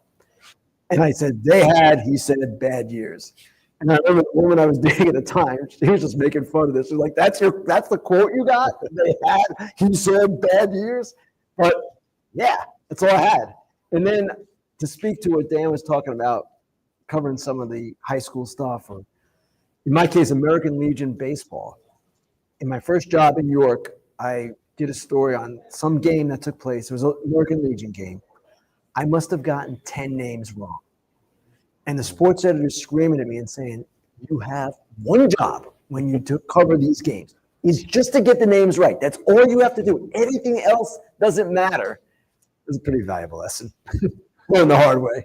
Yeah, one thing on high school kids and college kids to a degree, and a lot of you are young and of that age, but I've learned over the years, when you're talking to them, get them one-on-one. Do not talk to players in front of their friends. No one's going to say anything when the others are there. Yeah. They just don't do it. If you get them off to the side, you might get something there. But if their friends are around, it changes the whole dynamic. Don't do it. Front middle here. Hi, my name is Alex. I'm wondering, is there still a lot of value in informational reporting when it seems like a lot of parody and opinion pieces kind of get more clicks and more attention? I don't agree with that. I think the information still gets the most attention. You'll see people with loud opinions, they'll get a lot of attention too. But as Dave said before, those people have based their opinions on what's being reported. So to me, the reporting is still the most important thing. And I'll tell you a story about that. Recently, I won't even name the city. I don't want to implicate the people, but a columnist for a paper became the beat writer. Something of a demotion in some respects. And I asked a couple of the beat writers of that team, I said, hey, what does that person think of this? She upset? Was he upset? And the answer was, yeah, that person's upset, but they shouldn't be because we're the ones who are getting all the play now, beat people. And that's true.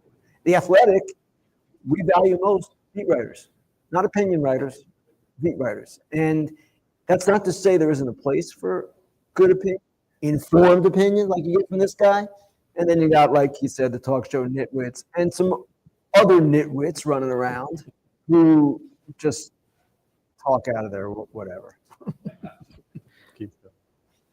On the aisle right here in the middle. Yeah, John Mallory, Boise, Idaho. We cover and we tell the stories of the most fascinating people. Some of the people that no one else on the planet can do what they do. And it's fascinating. And sometimes they're funny and they're nice. They want to have a beer with you. Like, Dan, for you to start, like, what was your line of becoming friends with them?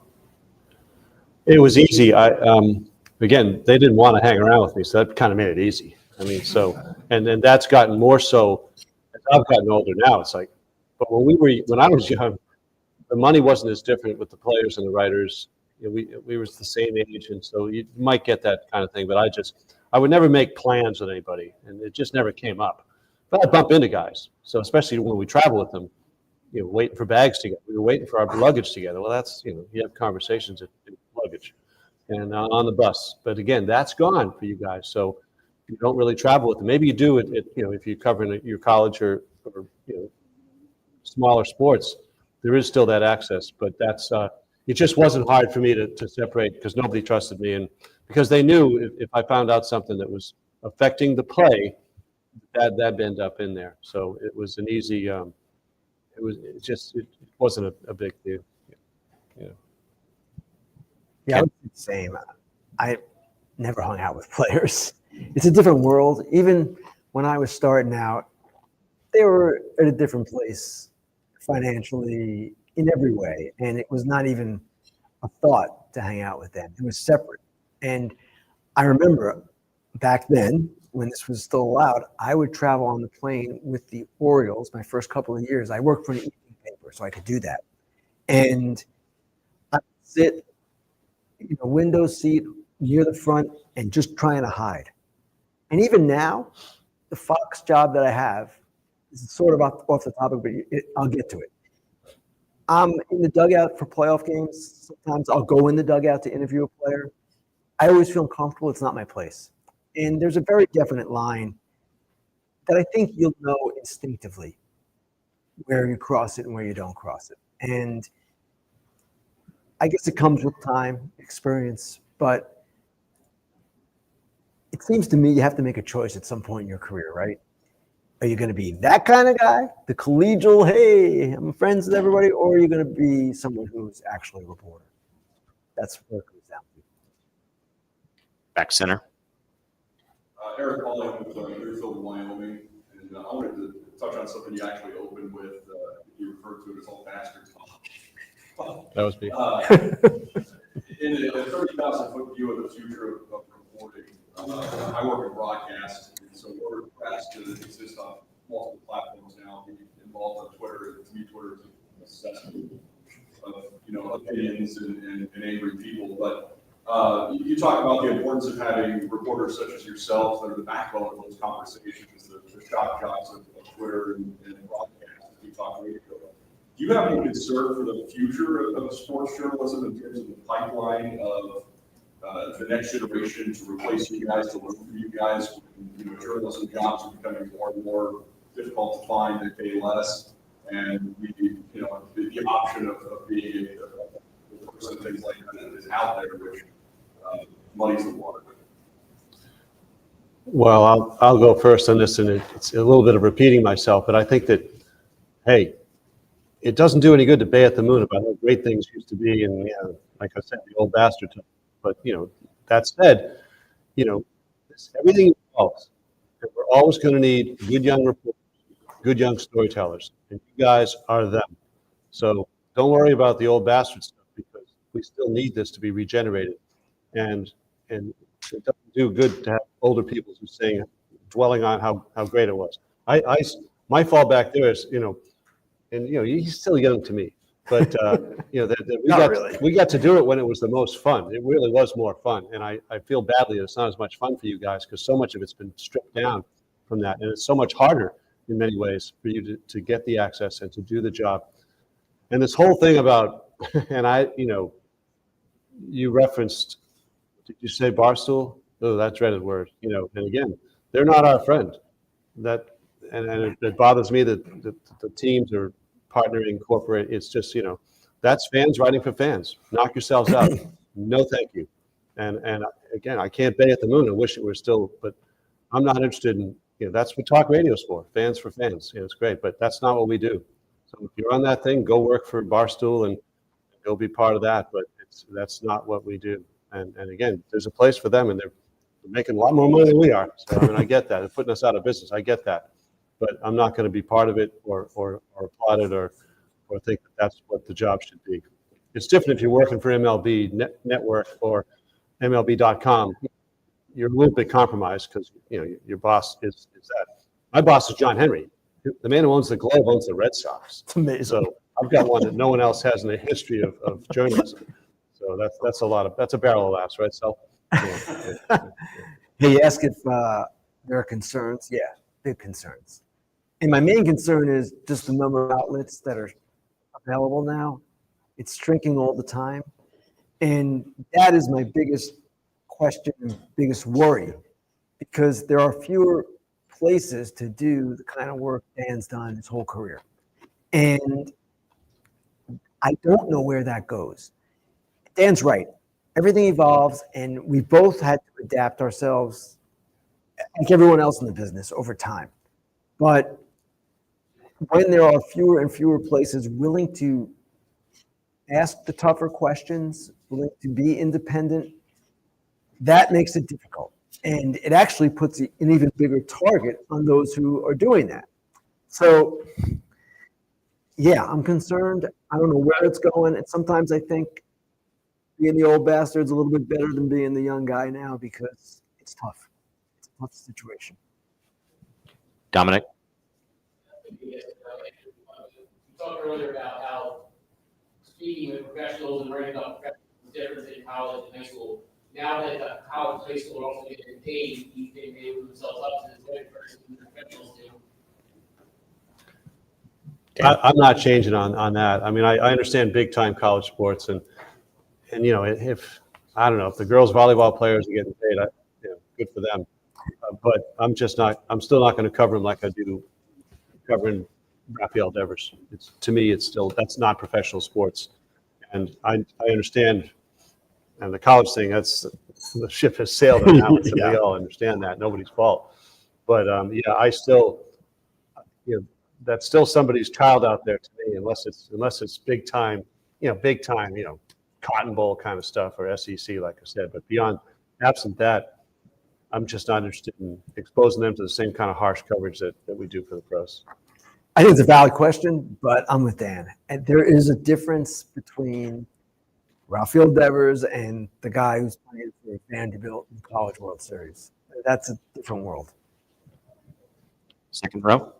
I'm Abby Davis from Lexington, Kentucky. Can I have a question for you about your TV work specifically?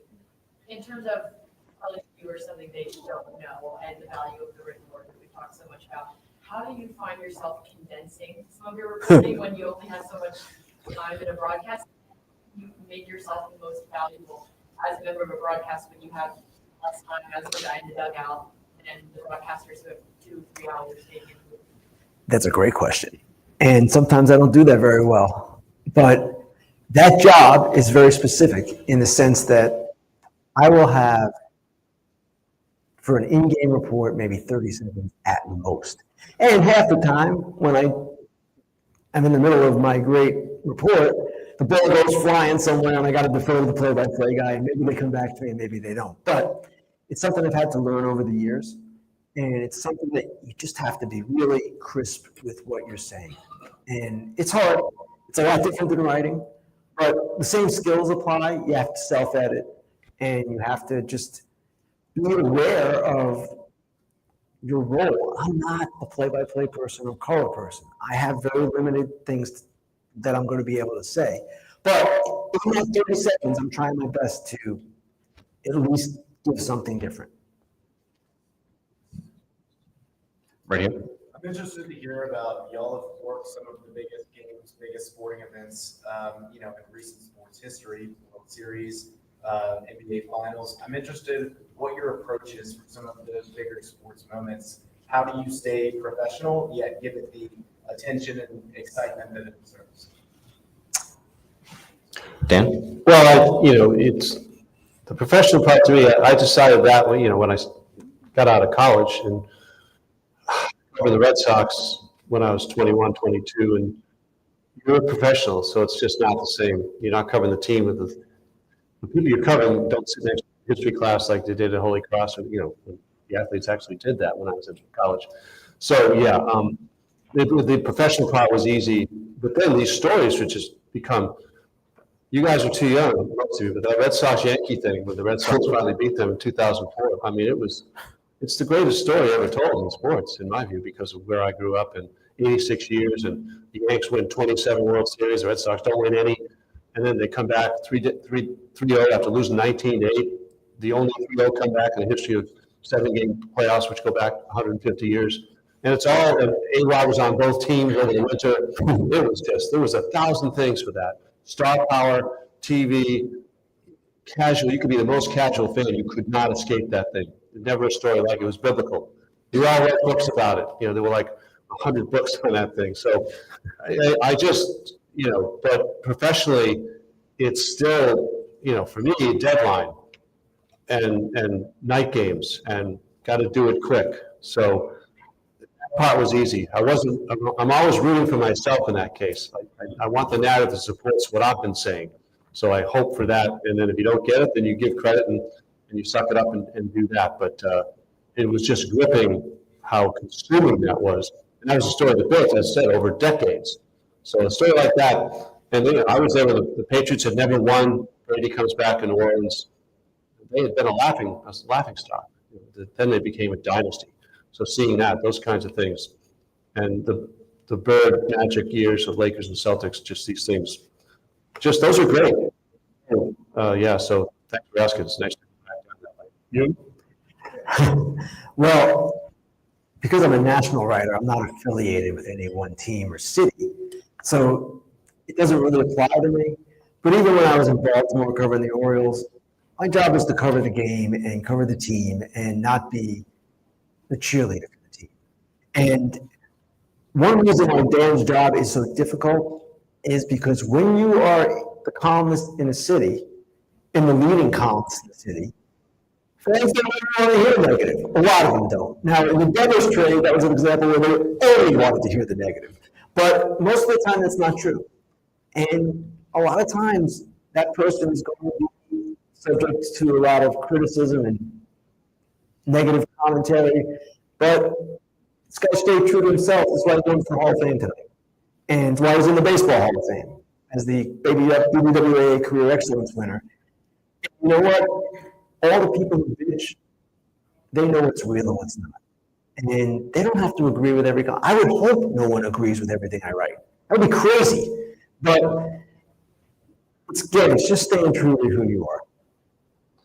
And one follow on that, just so the year before the Red Sox won, they lost epically. The Aaron Boone home run. They had a 5-2 lead in Game 7 in Yankee Stadium, and they were going to win the American League pennant on Yankee soil. And Pedro was left in the game incorrectly by Grady Little, who was fired over this one decision. And the Yanks scored 4 times with a 5-2 lead. And I can't be thinking about, my Red Sox lost. I'm trying to, that's why you don't bet in the games, because then you have that vested interest, and I don't even emotionally bet. But that happens. Boone hits the home run. I got to be able to flip this whole narrative And that is the 10-minute thing. That's With a story that's going to be in print the next day. It was still print back then. And that matters. And we had some epic screw-ups with Boston teams that were prepared to win. I don't even, with the Bill Buckner game, you go back and, they're all on the reels. But, and you can't be emotionally attached to the event to a point where you can't do your job, because the story is the story. And whether it's good or bad, it's going to be memorable, and you don't want to embarrass yourself because you can't work because you're emotionally attached to the outcome. Last one down here in front. So I go to the University of Alabama. I'm looking to, I would love a career as a beat writer.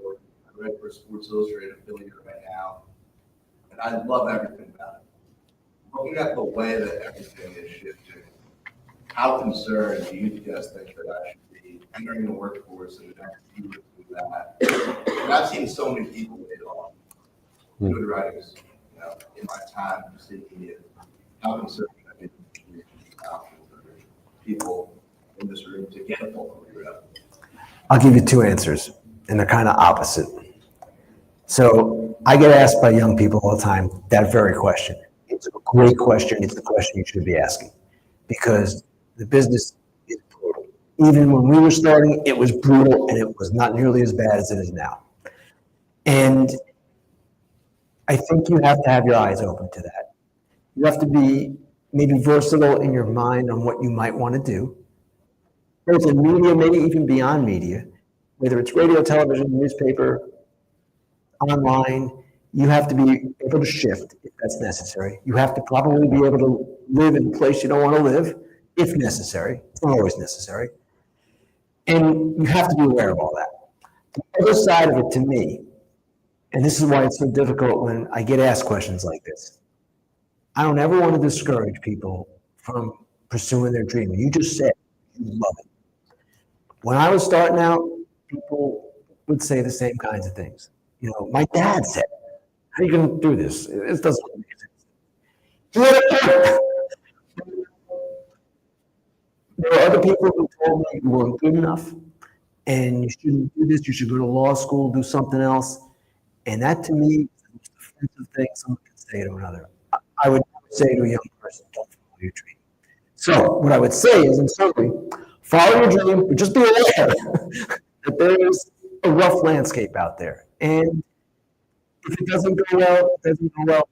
But don't give up. Don't give up right away. No way. Dan, your thoughts? Yeah, you're about to wade into that stage, which we did, and it's an attrition stage. Not everybody's going to stay with it. 5 years from now, you might be selling stocks, making fistfuls of money. Who knows? Or it might be an SID someplace. Thinking about low pay and long hours, and that's the vetting process. Not everybody's going to stay with it, and if you love it enough, you will stay with it. There's going to be room. There are going to be jobs. The vetting process, it's rough. It's not for the fragile, and you won't hear back from people. You'll have interviews, and they won't even let you know you didn't get it. Don't take it personally. It's the process. It's the numbers. And basically, the ones who really want it end up staying there, and it still might be unsatisfying, but it'll test your love. That's what's coming up. Final words, Ken. We'll start with you.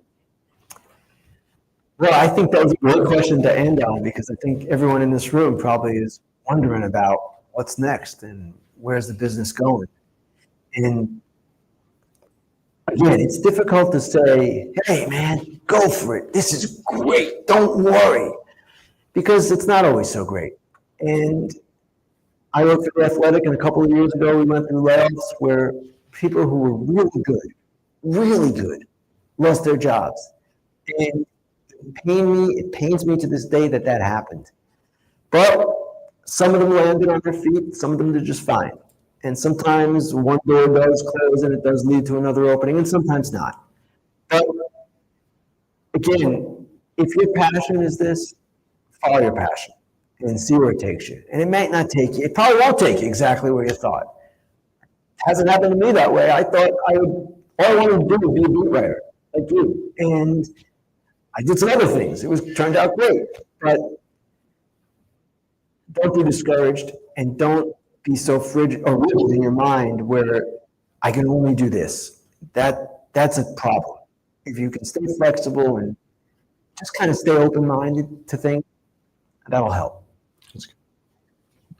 No words from Dan. Well, I just said this, we both just answered that. Yeah. In my view. Yeah, I think, yeah. I mean, there's also the insurance component. I think you're good on your parents' insurance till you're 26. So if you get to that point, maybe you start thinking about doing something It's else. a good line. It's a good deadline. Go with that. Good stuff. Ken, Dan, congratulations on your honors tonight. Thank you so much for taking the time to discuss.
It's Chuck Cooperstein, the longtime radio voice of the Dallas Mavericks, who's been behind the mic for 3 NBA finals. That includes 11 championships.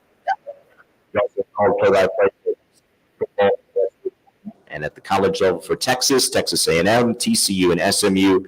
Chuck is a graduate of the University of Florida. Go Gators. Rivalries.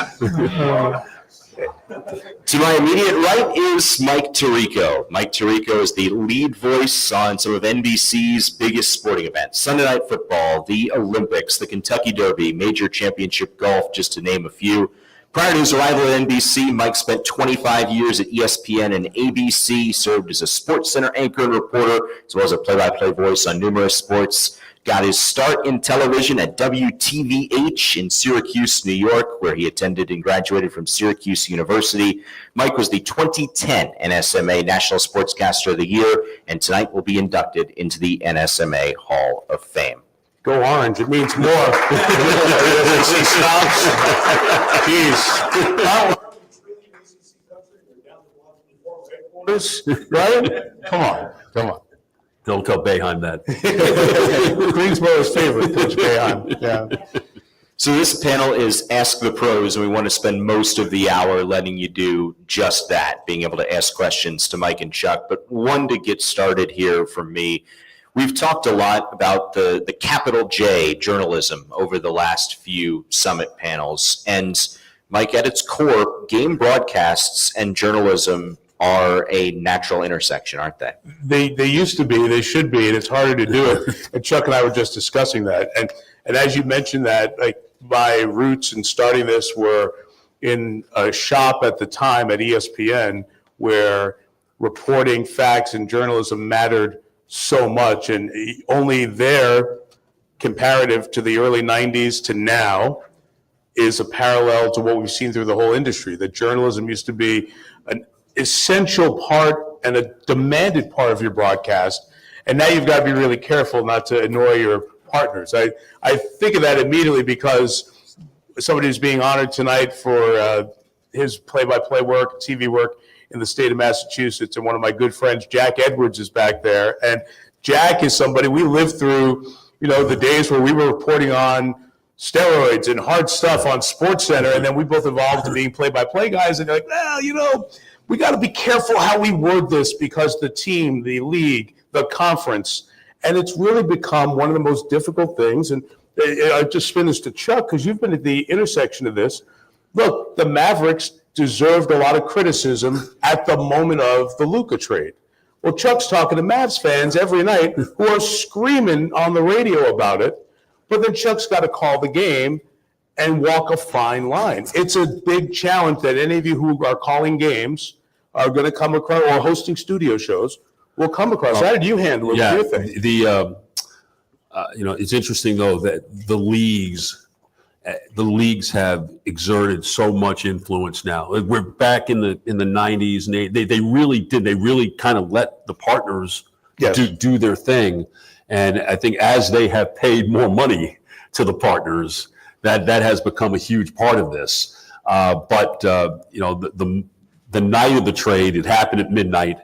And I was on the phone with my wife and basically trying to avoid the buzzing that was on my phone and trying to play the good husband. And it only lasted about 10 minutes. And I pulled the phone away, saw the alert, and said, I got to call you back. And about 90 minutes later, I did call her back, but I was up until 4:30 in the morning. And the Mavericks were playing a 3:30 game that Sunday afternoon. In LA? Right? In Cleveland. In Cleveland. We were in Cleveland. But in fact, my partner, Brian Damaris, is here in the back here. We stated the obvious. I mean, look, we know you are hurting today. We know you are stunned today. We're stunned. But ultimately, and especially on radio, we can't do a talk show on radio. Right. It's our job ultimately to tell you where the ball is on the floor, who took the shot, who made the shot. And the Mavericks are down by 40 because they're not playing anybody. But but really, once the game starts, and you're talking about this, you're establishing it. But once the game starts, the game's the game, and you've got to be able to do that. I mean, mean, and certainly working for the team. I mean, we're walking that line of not, no matter how disappointed we might be personally, and I'll admit I'm still disappointed, because I love watching that guy play basketball. But at the same time, you're speaking to Maverick fans, and you are basically telling them what is happening with your team. Here's the hard line. Chuck, how many years with the Mavs now? 21. Chuck, for 21 years, has built up equity as the voice of the Mavs. He probably has a longer rope of what he can say because of the relationships and the connections than somebody who's in year 2 or 3. Now that I've covered the NFL for the last 30 years, and this will be, I don't know, year 15 or 14 as a lead play-by-play guy of either Monday or Sunday Night Football, I probably have more leash to say something about the league that's negative than I would have in year 1 or 2. So for a lot of the younger people in the room, or whenever we move someplace, new relationships, you've got to be able to read the room and understand, but still stay true to telling the truth and remember who your audience is. Because as you said, hey, Mavs fans, I know you're hurting, we're hurting. That connects directly with the audience. We work for 2 different groups of people when we put on headsets and call a game. We work for the company/team that's employing us, but we also work for the fans. We are the conduit to the coaches, the GMs, the athletes, the opposing coaches, all that stuff. And so we have a responsibility, because once we start BSing the fans, then you start to lose credibility. So it's a really careful line, and there's no exact answer, but I think there is a place for journalism, who, what, where, when, why, and how, in every broadcast you do. As Chuck said, when the ball's moving, that's not the case. But beforehand, and maybe at a lull in the game, or when you appear on a talk show, how many stations around the country called after the trade, let's get Chuck Cooperstein on. We've known Chuck forever. He's the best guy. And like, well, Chuck, what do you think? And you're like, you got to take a deep breath. So it's a hard one. Well, and I will say, like in the first day, like there were a bunch of people like that Sunday, who called and asked, and I can't do it. I can't do it. I've got to be able to process this myself. And I think I probably didn't start doing anything until probably the week, because we were in the midst of a 5-game road trip at that time too. So I probably didn't do anything until like that Tuesday. It should never take that long. But it did take that long. But that's wise, because instead of saying the wrong thing, because I probably would have. Yeah. So you don't always have to put your hand up and say, yeah, sure, I'll talk. Sometimes it's not the right moment, and that's with every situation. So you just try to process it as much as you can. Sorry we went on with that, but I wanted to hear it from Chuck. So that was my ask the pros question to Chuck. Even Mike Tirico is going to ask the pros. All right. All right. Time to open it up to the floor for questions. I'll call on folks. I will try to do my best to repeat the question for those on the stream to make sure that if you're watching on the stream, you know what question is being asked. Let's get started. Far left side in the middle. Yeah. I want to ask both of y'all, with your established careers and being one of the best voices that you can hear today, a lot of us in the room that are younger are very scared about what can be a future for us. I want y'all to take us back to about your first jobs and how you got your big break, which ultimately led y'all to where you are today. Well, my first job really was in college, and I think both of us were really, really fortunate to work at places that had tremendous opportunity. At Florida, we were a fully commercial operation. We had a full-time general manager, full-time ops, full-time music, full-time news director. College radio station? Yeah, college radio station. Yeah. Owned by the college, but it was fully commercial. Right. And so anything you wanted to learn about the business, you could learn. And it was just a remarkable lab. So I got to do a lot of baseball, and I did women's basketball. I always thought I was going to be a baseball guy. I thought I was going to be the voice of the Mets. I mean, that was my dream as a kid. And then I realized once I got into this business, there was absolutely no way that was going to happen. It's just for the nature of what I do and how I do. But the biggest break I got is when I moved to Dallas, and I worked at KRLD Radio, and we had the rights to TCU football and basketball. And so I was there. We were at the station. The station had the rights. And so I did color on football. And then I did play-by-play for basketball, and it really went from there. I went to Syracuse. I don't know if you've heard, they've turned out a sportscaster or two. And if you haven't heard, we'll be happy to tell you about it. We got to laugh at ourselves because you guys say it behind our backs, so we might as well just take the arrows. And Marv Albert, Bob Costas, Dick Stockton, Len Berman, Marty Glickman, the kind of godfather of all of that, all went to Syracuse. I grew up in New York, wanted to do the same thing. And in 1984, got up there, started writing for the student newspaper, the Daily Orange, covered field hockey. When we had field hockey on during the Olympics, people were like, how do you know about obstruction in field hockey? Like, dude, that was my beat as a freshman, man. I am dialed into obstruction. I know what that hand signal still is. Don't understand the rules still, but decided to do radio instead. Dan Hoare, the voice of the Cincinnati Bengals, still a great friend of mine, was a senior. I was a freshman. Dan helped show me the basics of starting out in college radio, worked at a college radio station like Chuck that was a university-owned NPR station, but the sports department had a legacy in broadcast, and got a chance to do sportscast and host pre- and post-game shows, and then finally got to call my first game at Lane Stadium, Syracuse against Virginia Tech. It was before they played Enter Sandman. There were Virginia Tech games before that. Instead of Enter Sandman, you could see cows when you looked out the left end zone at Old Lane Stadium. They were more like the two big bleachers, and that was it. And that was in 1986, and that started this stupid journey. And for those of you who are starting the journey, here's the problem. There is no roadmap. For doctors, for lawyers, for many other professions, there's a direct roadmap of school, test, take your boards, do your residency, and go. Every single person, every person who's honored as a sports writer, sportscaster of the year, and everyone who was nominated has a completely different path to how they arrived at their nomination or their award this year. So just be available, have your eyes open, and be willing to try stuff and do different things. I never thought my field hockey beat writing in 1984 would pay off some 40 years later at 1 a.m. in Paris, but it did, right? And I'm so glad I had that somewhere in the back of my head.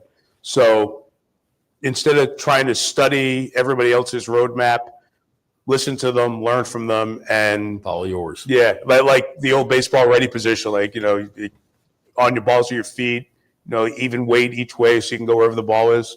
You just got to be like that with the industry. So thanks for asking. Penalty corners, they'll stick with you. Penalty corners do stick with you, man. Dominic in the back. You guys had one game on your career, and you had to call something you never called before. What would you want to call? He can't answer that because he's pretty much done No, everything. we didn't let you repeat the question. I'm sorry. Yes, the question was the one event that you had. Yep. One event left in your career. What would it be to call? For me, it'd be the Masters. I want to be on the 15th hole of the Masters. 15, wow. Cool. I love it. Now, was better before they put in all the trees. Now, would you say that? Huh? Would you say that on the Masters broadcast? There you go. I'd be going the way of Gary McCord and all those guys. I love these trees here at 15. They just made the hole so much more difficult. Exactly. But I got a chance to go to the Masters for the first time in 2019 when Tiger won. And, everything you see about the Masters on television, as well as CBS covers it, and even better now with all the drone shots they've used the last few years to give you different angles that you never got before. It's TV just does not do it justice. It's the greatest sporting event anywhere. Any people, any sports facility operators need to spend time at the Masters and see how they do it, because there is nothing that they miss. And just being a part of all that and loving golf as much as I've loved golf from the time I was a little kid, that's it, man. That would be the one. I can retire after that. For me, it's baseball. I've never called a big league baseball game. I've never done baseball, and I would love to do it. I think playoff baseball to call is such a fight for a play-by-play announcer, because the words have to be minimal but impactful. And that's where I thought Joe Buck was as good as anybody. And Joe Davis is doing an amazing job doing it now. And he's followed a legend, and he's doing a great job. It's so difficult to sit there and not say what's on your mind, and that internal fight of, is this important enough? Is this additive? In the other sports, the ball's moving, the puck's moving, you're keeping with it. You know when to lay out. There's a cadence and a rhythm to it, right? But sometimes that drama of when you can be in concert with a director who is just taking the right shots of building tension, boom, boom, boom, quicker cuts, fan, manager, batter, pitcher, catcher. Sometimes all your words do is screw that up. And so do you know that the director's ready to crush it for the next 10 seconds and you can be out of the way? I think that's a great challenge. And I would love at some point in my life to just, do any middle of the season baseball game, but playoff baseball, I think, is one of those special ones. So some point, if not, I'll just sit there in my house and call a game for myself and do it as we all do from the couch. We've never called a bad game from our couch, right? Not one of us. We've always said the right words and never stumbled either. Let's see. Let's go down in front right here. Kind of switching gears, Chuck, this question may be better suited for you since Mike, you're more of a national guy, but a lot of us in here are looking for whether that may be with a network or with a specific school or team. If you are working for a school or a team, how Homer is to Homer in the broadcast as someone who's kind of doing a lot of work for smaller schools or stuff like that? I grew up in New York. Mike grew up in New York. Yeah. We're not that far apart in age. Yeah. We grew up listening to Marv. Marv to me is the standard bearer of being excited, passionate, committed, accurate, all those things. But when you listen to Marv do the Knicks or the Rangers or the Giants, there was never a doubt that in the course of the broadcast, because it is a local broadcast, that you're talking to your fans. You want those guys to win. And the other great line came from the man who hired me in Dallas, Brad Sham, the voice of the Cowboys, now in 45 years as the voice of the Cowboys. Awesome. He said, you do an objective broadcast from your blank team's point of view. So, like in the NBA, the Washington Wizards may be awful, okay? And they are awful. But they're not the Harlem Globetrotters out there, okay? They're real live NBA players. So you treat them with respect. You treat the game with respect. And so that's, to me, that's how I've always looked at it. The prep for the Mavs pretty much takes care of itself, once we're in the season. It doesn't take long to do. But it takes a little longer, especially with teams that you don't see on TV very much. Yeah. Whether it's Charlotte or Washington or Utah or somebody like that, that you want to study a little more, know a little bit more about them so that, you can tell a story about them. Like, Colin Sexton's now in Charlotte, okay? If Colin Sexton goes off, you want to be able to, why is he doing this? And, is there a history against the Mavericks, which there is. And so I'm able to do something like that. But, there's never a doubt, where my loyalties are and what that broadcast is going to sound like. Know your personnel is the line that is often said by GMs, front office types, managers. You got to know your listeners, right? You want to have joy when the moments happen. And for the younger folks in here who haven't, you need to just go on YouTube or Google and put in Larry Munson. The greatest. The longtime voice of Georgia football. And you talk about unnamed and unidentified players on the opposing team. And we hit them. Who? Didn't matter. We hit them and we knocked them down, and they're gonna throw, and we got them. Who? Quarterback, the running back. But you listen and you smile and you laugh. Larry was all in. He was dogs. See, he was the only. He was, and as a Gator, okay, we hate Georgia, okay, but I loved Larry Munson. Right. I always tell. So I did a game at Auburn. It was Tennessee and Auburn. And I'm with Jim Wacker, the former coach of TCU in Minnesota, and we're driving back to Atlanta after the game, and we get on WSB, blowing through the Southeast, And I said, Wacker, you've been with me, you've known me 15 years, and you know how I do games. Here's Larry Munson. Now you're gonna listen to him, and they're playing LSU and Quincy Carter's at Georgia at the time. It's like we're driving it down the field on them, and they're driving it down the field on us. And you got to hunker down, you hairy dogs, hunker down. It's just it worked. It worked for him. It's hard because you're trying to get a job and be a homer.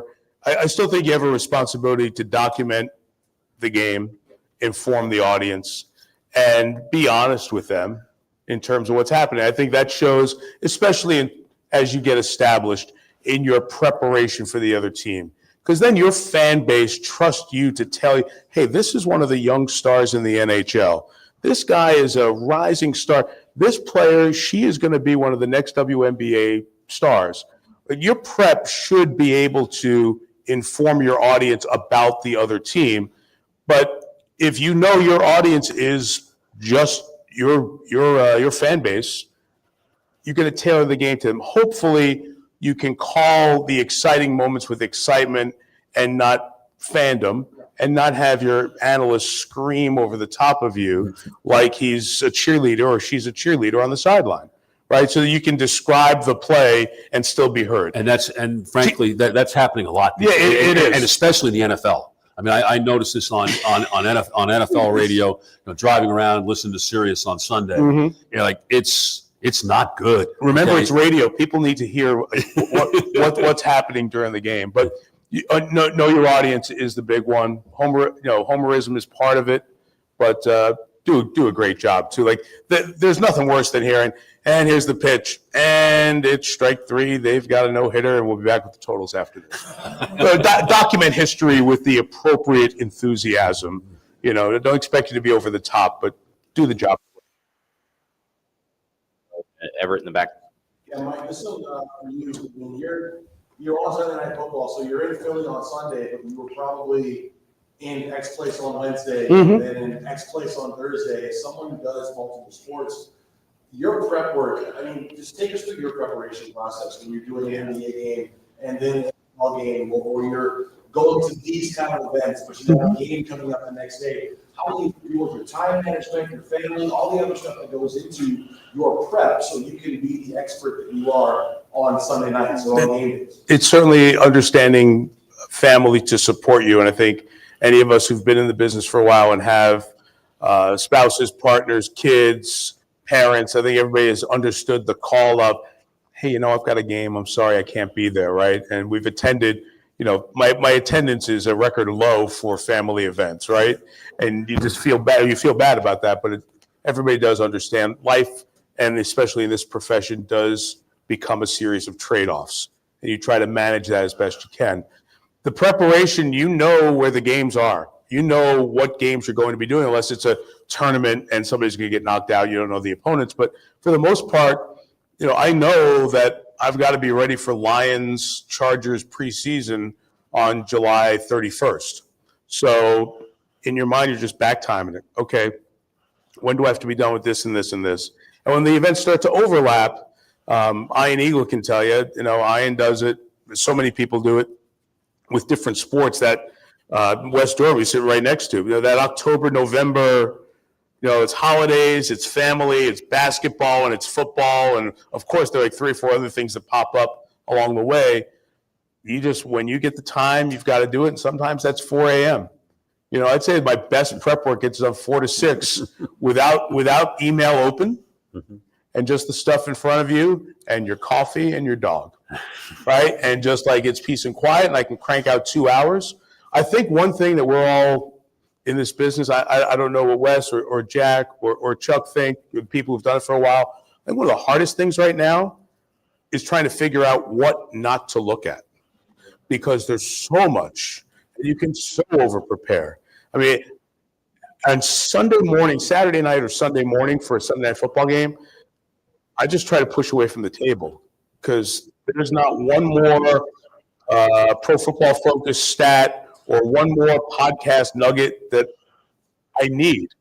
Now, invariably, you go grab 5 or 6 of them right before the game on the field, and those are top of mind, and you blurt them out on the air. You're like, Where's that in my notes? I just heard it on the way upstairs from somebody. Those are the decisions that you have to make, and they get more challenging. But you got to budget your time. The coach is always ready at 1:01 p.m. Eastern time to call the first play after the kickoff, and his team gets the ball after the proverbial touchback. He's ready to go, and so you know the same thing. Prep time is essential. You just got to find it. Spencer in the front. So, Mike, we unfortunately lost our colleague Greg Gumbel this year. He passed away earlier, and he made history as the first African Black person to call the Super Bowl on television. And to my knowledge, he's the last one to do that. So, and I know that you purposely made the move to NBC because you knew Al Michaels was probably stepping away after his contract there. So, what does it mean to you to kind of succeed in following his footsteps, now be calling the Super Bowl as NBC's? It's appreciated. Just to be able to do the Super Bowl. The other things that come with it, I think I'm the oldest person, I will be, health willing, the oldest person to do their first Super Bowl also. Like somebody said that to me, I said, I don't know who figured that out, but man, that was a wasted 5 minutes of your life. But thank you. I appreciate that, right? It's good to be the oldest doing something for once in my life. All of the things that come with that are really cool and neat. It's a dream of many of us. 12 people have done it, I believe, all time. And to get the opportunity to do that at the end of the season, it's overwhelming in a lot of ways. It is something that I probably have thought about every day since Kevin and Tom got done doing the Super Bowl last year. Like at some fleeting second during the day, it's this thought on the Super Bowl or that. Like, do I need to go back and watch all 57, 58, 59 of them? No. You just, at the end of the day, the game's going to be right in front of you. And if you treat it extra special, you're probably going to screw it up. So just kind of, you've done 300 some odd football games. I think you've figured out the way to do it. Try to keep it as simple and planned as possible. But that's one of the many parts of the uniqueness of getting a call a Super Bowl that is that's a bit overwhelming, to be honest. And I'm honored to be a part of whatever the list is. 2 people, 13 people, oldest person to do their first. Gonna be on that list by myself. Whatever it is. Thank you. Done 2 straight on this side, so let's go to the left side of the room. Let's go right there in the middle left. Yeah. I know both of you guys probably felt this for 2 days before the game starts. Asking. So how do you guys deal with having very little time? Chuck? Well, in the NBA, we have back-to-backs, so we play basically 13, 14 back-to-backs. The key is to try to work ahead as much as you possibly can, especially, on our opponent. Praying that our opponent isn't playing the same night that we are, and that's happened. And that happens, and then, all hell's breaking loose. Mike says working at 4:00 in the morning. Literally, I'm probably going back home and starting, and starting right then, and try, because I like to sleep in the morning. I'll get back at 11, and I might work until 2 in the morning to get that done. But really, the key is to try to work ahead, because again, I know my team. I'm doing the work that I've always done. I know how long that generally takes. But I may not know, the team that we're playing as well, and so that's going to take a little more time. But if you can get ahead of everything, and there are times when the game after we're playing that back-to-back game, and that team hasn't played. Oh, I'm going to go work on them too. It's because otherwise you just get caught up in it, and you don't want to get caught up in it. But West Durham's done this a bunch. Does it 11, probably 12 weeks in a row where you go Sunday, Saturday, right? You've got the Falcons on Sunday, but a college game before on Saturday, and that game may not be set until like Monday morning or Sunday night, right? So he's doing Falcons game, so when you get the game assignment, you can't get started. Sometimes I always used to go backwards. Like, let me get that last one done and put over there in the fridge and let it just kind of sit at a cool temperature. It's not going to spoil. And I'll come back to that late and then work up to the next one. You kind of figure out those ways sometimes to manage your schedule. You hope for double teams. I had a wild card back-to-back Saturday and Sunday 3 years ago. And Miami, Kansas City ended up being our Saturday game. And we, on Sunday Night Football, because of the timing, get to announce where the wildcard games are, which networks have those games. So we usually get it in a commercial break and then announce it the next one. And I'm like, do we know yet? Do we know yet? Because I just want to know, how miserable is my week going to be? Like, are you going to give me 3 teams I haven't had all year, right? And like, Miami, Kansas City is the first. Like, thank God I'm safe here. Repeat customers are fun late in the year, you know? You're not starting from scratch. So you manage. It's like everything else. I mean, you got 7 things to do in your day. You figure out a way to get them done. The only reason that you do the odd hours or figure out how to come up with a plan is because you want to be comfortable. And if we leave you with anything in the preparation space, it's that our comfort comes from our preparation. And hopefully our best broadcast comes from being comfortable, just like exams, right? If you know you're ready for a test, bring it. Let's go. If you're scrambling and cramming, you're like panicked for question 19. You're like, oh my God, I did look at that once. I kind of forget, right? You just want to have that comfort. And when you are fully prepared for a game, then it can unfold in front of you and you can see what's happening and not chase the game. Every woman or man in this room who has covered a game and called a game knows full well when you have command of the game and it's in front of you and you can see what's playing out because you've kind of studied, prepared, and almost played it out in your mind, listened to your analysts, talked to the coaches, all that. When you're just trying to figure out what's going on and like, wait, who's that tight end again? It's the most uncomfortable feeling you can have with an open mic in front of you. So that's why the panic of preparation pays off in the comfort of calling it. Let's go second row here and pick. I'm Maggie Davis from West Kentucky, and a lot of times when I'm calling games, I'm with different people every single time, like different photographers and different producers, different sideline. Obviously, you all work with so many people over the course of your career. Any advice in terms of building chemistry, quickly building chemistry if you're working with people more? Go to lunch. If you can. If you can. Absolutely. It's really helpful. I mean, you get a sense of how, not only how they think, but how they talk, is so that they know, like, if you lay out and you give them a second, they can pop in. And that's, and I've always tried to tell my color people, here's when I want it back. In basketball, basically at the top of the arc, I want it at the 3-point line. I want it back. In football, if they break the huddle, I want it back. You make your points that way. I mean, you need to tell them, what you need, but also at the same time, kind of understand their personality and how that works. Yeah, Chuck's right. Anything from driving to the venue together to if they're coming from somewhere and it's last minute, like I'm sure a lot of the stuff you do, Maggie, it's just, hey, let's just grab a water or a cup of coffee in the back by the press room or in this empty stands. You just spend 5 minutes of talking about it, even if it's just like, hey, who'd you play against? Where did you play? Where do you live? How many kids you guys have? Whatever it is, just so there's some comfort there. Hopefully, if it's somebody you haven't worked with, you get a chance to hear them do another game. I mean, game's out there somewhere online. Very helpful to hear how they think, how they react, right? And then you can be we're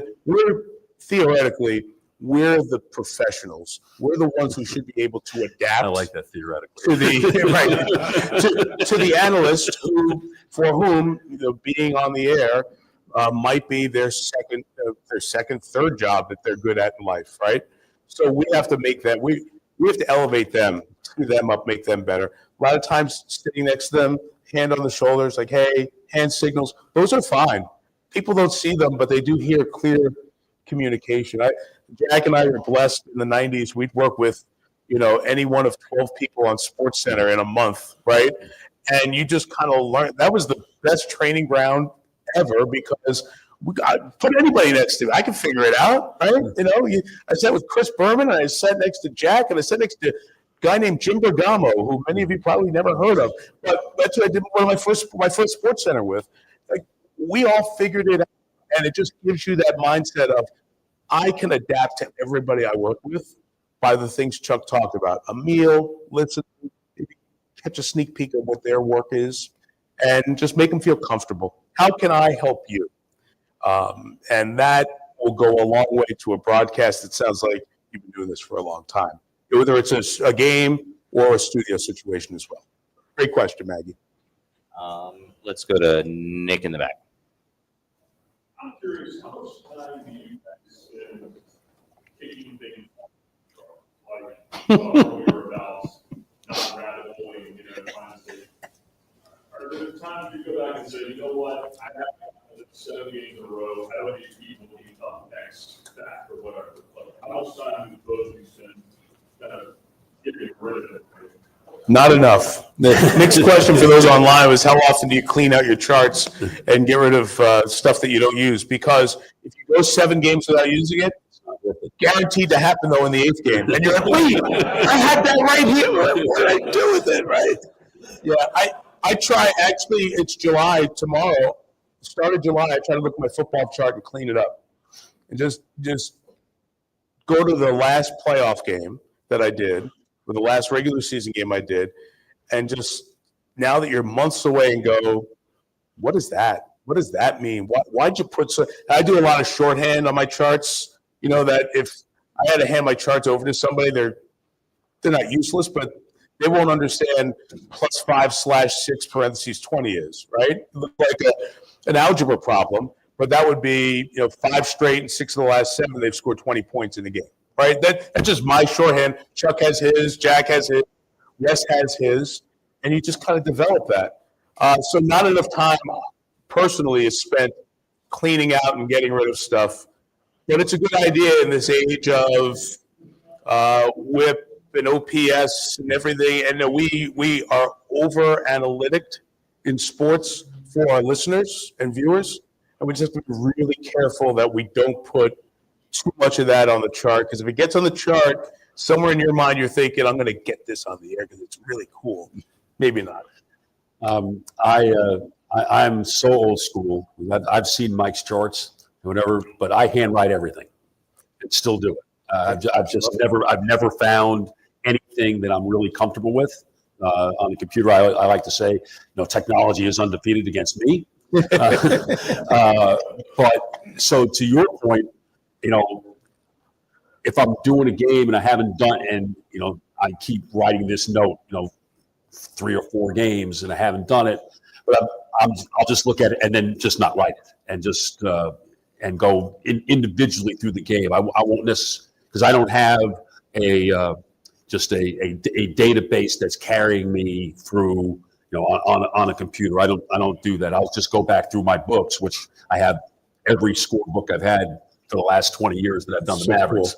Cool. So cool. And figure out, okay, what I want to talk to, and especially with like the opponents, even more so than the Mavericks. It's like, okay, what did I talk about this guy last year? What did I say about him? And I might have written the same thing like 3 or 4 times. And okay, well, we've done that. Okay, we don't need to reiterate that anymore. So just a little different, just very, very old school. You've inspired me to go clean up my charts now. So calling your ass at 6 a.m. tomorrow. We will try to make quick answers so we get to as many questions as possible. Aisle in the black midway back. Being on air, being on air is my biggest fear. I think I was scared of stuttering and messing up. How did you deal with those nerves in the beginning? What would you do if you did mess up? Okay. To me, I always try to believe I'm talking to one person. I'm talking to you right now. I can't think of the fact that there might be, 100,000 people that are listening to me. I mean, I won't allow that to happen, because ultimately, when I'm doing the game, I am talking to you. I mean, there may be others, in their own way, but ultimately, I'm talking to you. I'm telling you what's happening, and I'm giving you this information. And I think if you just talk to your friends, you don't stumble, right? I mean, you're comfortable talking to your friends. And I think that's the way you really have to approach it. Don't make the moment any bigger than it is, because ultimately it's really not. It's great advice. I'd say the more comfortable you are with what you're talking about, the less apprehensive you are. And I think you have an advantage that we didn't. You've got your iPhone. Set your iPhone up in front of you and record yourself over and over. Oh, just talk to the phone. Talk to the iPhone. Sit there, buy the little $4 stand, and just talk, or your computer, and just talk right into it like it's a camera. Because if you look at that camera, it looks the same thing like you'll see on your phone. And just talk into it, record it, go back and watch it. Get used to watching it. Get comfortable hearing your own voice, and just repetition. And I guarantee you, in 3 months, 6 months, 9 months, you will not even think twice about getting in front of the camera. I don't even see the camera when we're doing games now. You know, I don't even, for 1 second do I think there are 24 million people watching this. I'm just looking like Collinsworth and just like, what are you going to say? And let's figure this out. And you want me to do it this way. So you'll get comfortable with it. Use that camera. Your roommates may think you're crazy, but that's okay.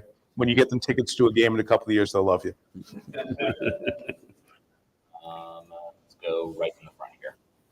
Real quick, I think something that you both do very well is you have a lot of professionalism when you all call games, but you also treat it as a fan, that you're commenting from the couch, as you said before.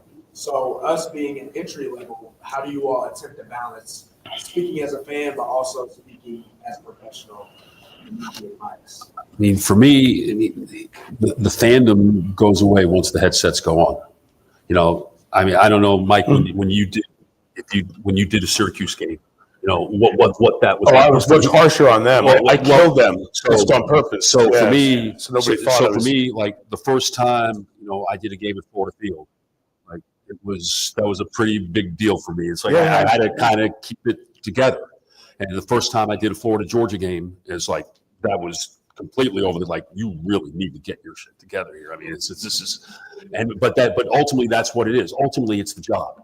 And you know, the great thing about what we do is that we are fans, and that our natural enthusiasm for what we're watching is hopefully translated to you, but not to the extent of where we're blowing it all out because, you know, hey, you know, I want Florida to win, or I want the Mavericks to win, or anything like that. It's just you just know that once the headsets go on, your professionalism has to take over.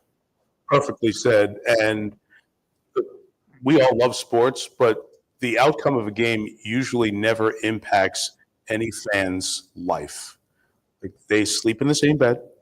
They eat the same thing for breakfast, unless they've, you know, really emptied out their DraftKings account, right? Like, the result of the game, while important and impactful, and thank goodness it is, it really doesn't change the lives of the fans, right? The athletes, the coaches, the GMs, it affects those individuals. You've got to remember that as an announcer. You have a job to do. Do your job to the absolute best of your ability. Enjoy the environment. Soak up the environment. I like going. We still have season tickets to the Detroit Tigers. We live in Michigan. Had tickets for 25 years. I like going to the game, getting a beer, and like yelling at the umpire. I like being a fan because I like being able to know the audience is. I love the misery of, you know, waiting in line to go through the scanner to go into the ballpark and then go, are we going to leave in the ninth inning to beat the traffic out of the parking garage, or are we going to get stuck here for an hour? Like, I still like being a fan, so I feel like that's my association with the person at home who is watching. But you've got a job to do. Do your job. Document I live by document, inform, entertain. Document the broadcast. Inform your audience. When the game stinks, you've got to be a little bit entertaining and keep them listening or watching. And if you do those three things, then you're doing your job. And your fandom and joy for the game can be right in the middle of all of that. Appreciate the athletes. Appreciate what they're doing. Hopefully at that point, somebody's paying you to come watch sports and talk about it to thousands of people. That's freaking cool. That is not paving a road out here in the sun. That is not building a hospital. That is not saving a life. Like, that's the coolest freaking job out there. So enjoy where you are and do your job. Thank you. Dominic in the middle back.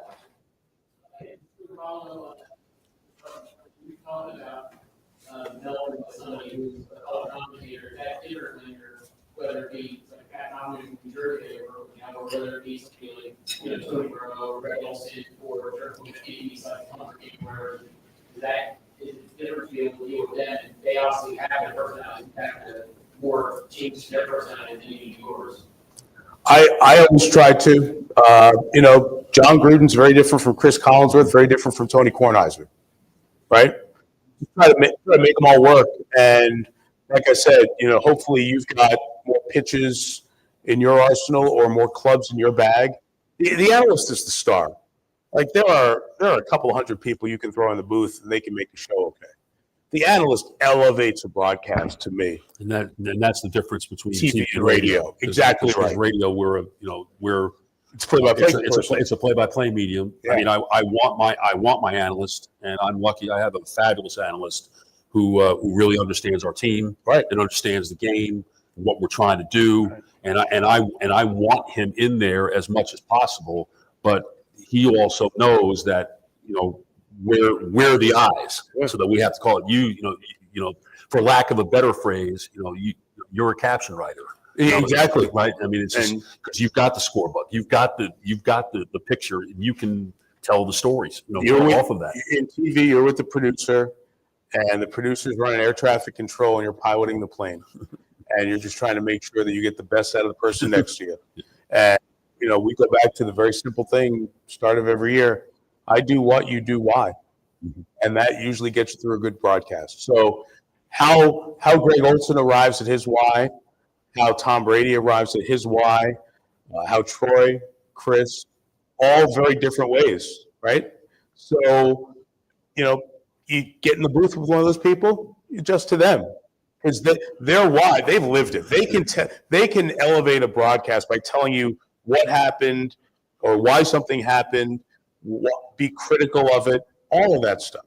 So you just adjust to them, make them comfortable, and don't make it too hard. When they're talking a lot, add less. There are moments that you need to tell a story in the game. You're just like, in break, hey Chris, I'm going to do a story on this guy here. So after the next play, I may take it and just tell the story of Chuck Cooperstein and his roots growing up and how he arrived here. And so if you don't mind just giving me that play so he doesn't jump into the analysis of 2nd and 7. And he gets that. Chris gets that. So working with somebody, you hopefully can do that, and that's what makes it work. Let's go back to this side. We'll do Dan in the middle there. This question is for both of you. You talked about prep. There's been a lot of talk about prep. Yeah. There's one buzzword when it comes to prep that we always hear, nuggets, and how important those are to use to feed into a broadcast. There's no better place to get those than your interactions with players and coaches. And nowadays, it feels like time windows are getting shorter and shorter to have those interactions. So I'm just curious, how do you maximize those types of interactions, given the swell point, if there's any intel that you think really enhances your broadcast from those types of conversations? Tremendous question. Well, first off, we're operating on different planes. Yeah. So go ahead. Because Mike obviously, and I'll just talk from the NBA. Mike's going to be in the NBA this year. Before their games, they get a significant period of time, with the head coach. Yes. Basically 10 to 15 minutes, with the head coach. I'm lucky on the local side that I do a pregame with my head coach, basically about 5 minutes. But I do see him 80 times a year, right? And then there might be the time when he said we get done and he says we got something I want to bounce off you. That doesn't happen all that often, but it does happen. But it's harder, especially from the local side, because colleges and professional teams are protecting their players and their coaches almost at all costs. This was the worst thing that came out of COVID. Was that it used to be a lot different, and frankly, it used to be a lot better. But as Dan and Ken were up here before saying, look, we can bitch and moan about it, but it's not going back to what it was. So, you just have to make the best of those and make sure that, the questions that you ask of the coaches are ones that are really pertinent to what you're trying to do. And I think they will respect you for it. The players, at least the coaches are somewhat available. The players are, you need an act of Congress almost at this point to get players. Even for us, for national television, it might be easier, but it's a lot harder. I mean, and your questions just have to be more on point. I think it's harder to develop that relationship that we used to have with players and coaches, that we could do a lot more with them. So, I mean, the nuggets that you're talking about, a lot of times it does become more statistical, really, than it does personal, because that's what we have the access to that we didn't have before. There's a great book, Who Moved My Cheese, right? The cheese has moved. To Chuck's point, our access to athletes is different. Many of the athletes have their own outlet in their social media. And so I follow a ton of like 22, 23-year-old Olympians. And like, I'll look at my feet sometimes and go, what am I following here for? However, when I do get a moment around them, I can reference back something like that. So you almost have to be a little more intentional on, when I do get an opportunity, what can or will I ask to confirm a nugget that maybe I read somewhere. It is a lot harder. You nailed it. It's a problem. I think it's one of the problems that the NBA has had in telling the story of the players over the last few years. Michael Jordan used to walk into Chicago. NBC had the Bulls on every Sunday. Every Sunday. Michael Jordan used to walk in the stadium, valet, out of his car. He'd walk down the hall, make the turn in, sit down and do the interview with NBC on Sunday with Ahmad Rashad, usually. And that's where their great friendship struck up. But if Michael Jordan wasn't too big to talk to the national broadcasters before a national game, none of the guys who are out there right now should say no to that, but they almost all do. So it's become challenging it's changed. So we just got to figure it out and build relationships. And when you get 30 seconds, understand when is the right time to ask the right question and get to the. I think everyone's a little more approachable in the social media age, right?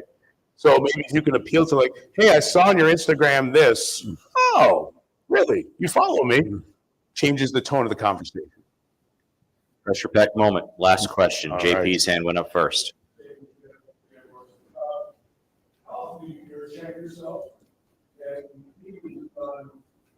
Yeah, it's a great question. Great. Yeah. You always have to listen to yourself. I mean, but I don't listen like immediately back to every game because frankly, I have this I think most of us, but I know I do, have this ridiculous ability to remember every mistake I made during the game. Accurate. Every mistake. Yep. So I don't necessarily need to listen to that again to know that I messed up. But you do want to listen, maybe, over a 2-week period and listen to some games and just to make sure that you haven't fallen into verbal traps. You're saying the same thing every time.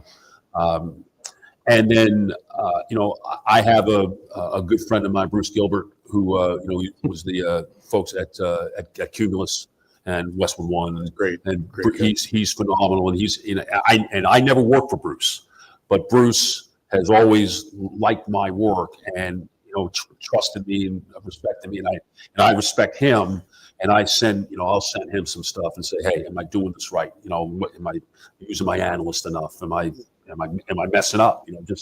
And I know he'll shoot straight with me. And I think it's really important for everybody. You need to listen to yourself, but at the same time, if you can find some people, and especially, here, whether it's, it's Wes or it's, the voice of Carolina or Wake or whoever, somebody that who really knows the business that can listen to you and give you honest feedback. That's really a great resource to have. Yeah, be your own harshest critic as well. It makes external criticism more comfortable. You may be able to dismiss external feedback as superfluous or inaccurate because you already know that I'm doing this and I like the way I'm doing this, and that's fine. JP, I watch back every game.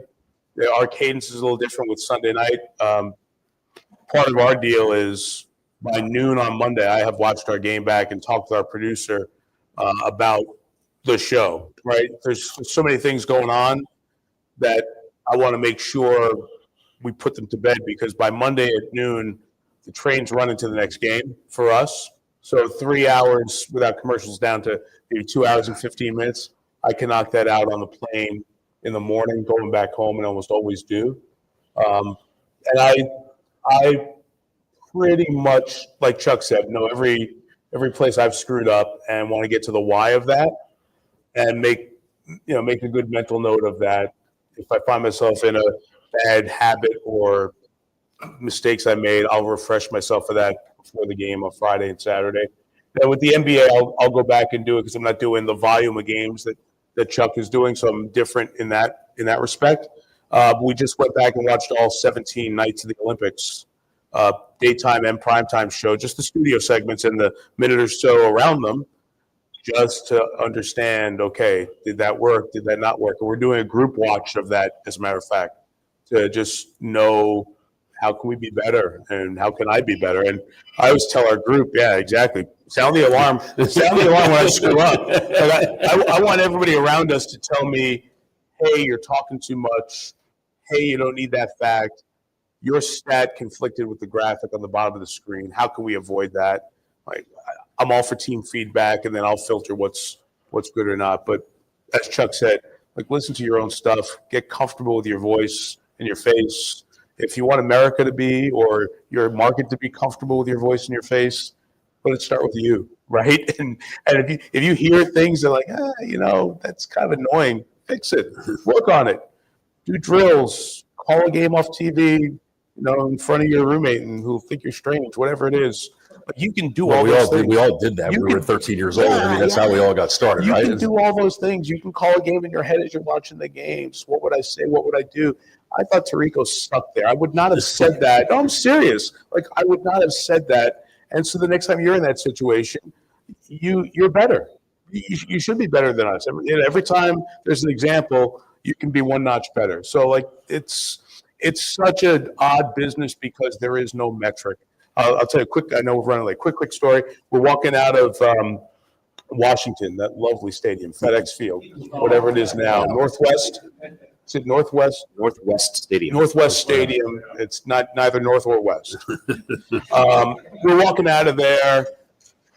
So when Gruden's doing Monday night, I don't know if it's year 2 for John, and we walk by the winning locker room, and somebody came on the road and beat Washington, and John's like, I missed that. There was like this noise of the visiting team just won locker room, which is so cool. It's like a little bit muffled. They're in a small, crowded room, but we won. Oh, great.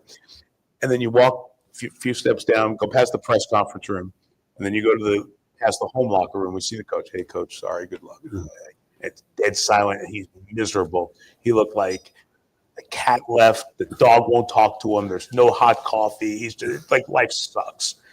And John's like, I miss that too. And he said, that's the difference in what we do now in TV and what you did there. In sports, the scoreboard told you if you won or lost. In our jobs, nobody tells you won or lost, right? If somebody on the internet says you stunk, you were great, on Twitter or X, whatever, you don't know if you won or lost that game, right? So you've got to be comfortable with knowing what your wins are, and you have to define and know that. So that's why I encourage people, get used to listening to yourself, get used to criticizing yourself. And when you hear something you do really well, like, celebrate it. Like, damn it, I crushed that. That's a great call. I'm going to make that my ringtone. So celebrate your victories, because societally we don't do that enough. So when you make a jump on air in your market, in your broadcast, your college radio broadcast, like, celebrate the hell out of it. Like, play that call 3 or 4 times in your car. Feel good about yourself. So make sure you're doing that in this whole feedback train as well. Did you do that for Derek Fisher's call? Me? No, I didn't. I'm always afraid they don't screw up the next one. Although I did it with Damian Lillard. I had a series winner for him in Houston, and the Blazers hadn't won a series in quite some time. And I saw Lillard like the next year, and he's like, "Dude, great call. It's like, that's the only one I was really proud of. That's cool. Mike Tirico and Chuck Cooperstein, everybody. Thank you all. Thank you. Thank you. Our next summit panel, DIY from podcast to play-by-play with Desmond Johnson and Joe Ovius, will begin momentarily.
podcasts to play-by-play.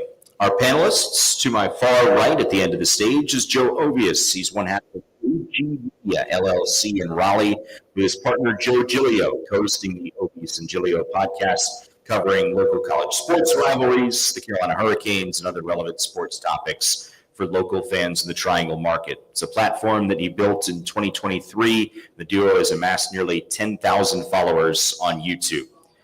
Ovius co-hosted the OG from 2020 to 2023 with Giglio on 99.9 The Fan in Raleigh, was the co-host of Adam and Joe with Adam Gold for over a decade at more than 2,500 shows on that station. Joe is a 2001 NC State graduate. To my right, Desmond Johnson, the owner of Tobacco Road Sports Radio LLC, an online-based sports talk / live sports format network based here in the Triad market in North Carolina. Tobacco Road Sports Radio includes podcast content from his own Desmond Johnson show to live game coverage of local high school sports, North Carolina A&T athletics as well. Desmond has experience in the traditional radio space with WSJS from 2016 to 2019, as well as an extensive background in advertising and digital marketing. He's a 2003 UNC Greensboro graduate working in radio there at WUAG. So guys, I want to get started with this concept, independent versus traditional media. What are the pros? What are the cons of being in each space? And Joe, we can start with you there. I was going to say, having a steady paycheck is definitely a pro working for a traditional sports outlet. It's interesting in my side of the business, on the radio side of the business, they say that your career doesn't actually get started until you've been fired. This is the way it goes. And for 25 years, I thought I had started my career. Turns out, no. It started in 2023 when, through some budget cuts, they let our show go, and we were forced to go independent. I'll say this though. I've been sitting in all the panels today and hearing questions from people who've been sticking with it throughout. And there's been a lot of uncertainty about where do I get this job? Who do I latch on with? And things like that. And I think Desmond and I are now in this position at the end, which I think is kind of funny in that, especially during the pay your dues portion of it. In 2025, I'm not quite sure there is such a thing as paying dues because there is no gatekeeping anymore. And I would advise you, if I was coming up, when I was coming up, the whole idea of paying your dues made a lot of sense. I graduated from NC State in 2001. I worked at the college radio station WKNC where I was a general manager. I started from the bottom. I literally was working weekends, screening phone calls and doing updates and things like that in 2000, my senior year. I was doing stringer work. I was at Carter Finley Stadium, Keenan, calling into ESPN Radio, AP Radio Network, Sporting News Network, Fox Sports Radio, making sometimes upwards of $250 to $300 on stringer work on a Saturday, right? That's how you paid your dues back then because everybody controlled everything. So if I wanted to talk about sports on the radio, well, I had to go work for a sports talk radio station. You don't have to do that anymore. And there are certain advantages now doing it on your own that would absolutely surpass any sort of media environment in a traditional sense. And I would also caution you that when you do land a job at a traditional media company now, all they're doing is cutting back. We kind of are in a weird environment now where a lot of you are not incentivized to stay in this business anymore. I know of one prominent writer who works for The Athletic that as the trajectory goes, in the old days, he could be up here like Dan Shaughnessy, right? He could be like Rosenthal. But the way that these companies are working now, there's really no incentive for him to stay. But what do? You still love this, right? Now you have every access in the world to do it on your own. The technology is cheap.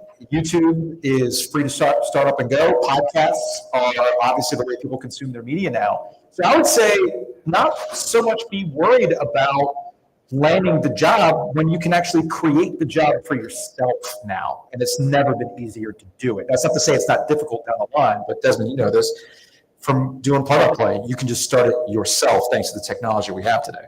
Yeah, and I was going to piggyback off of that with, I graduated in 2003 from UNCG, and the technology that exists now didn't exist then. So the jobs that me and Joe are doing, they didn't technically exist at the time. So it's kind of hard to say this is what we were aiming for.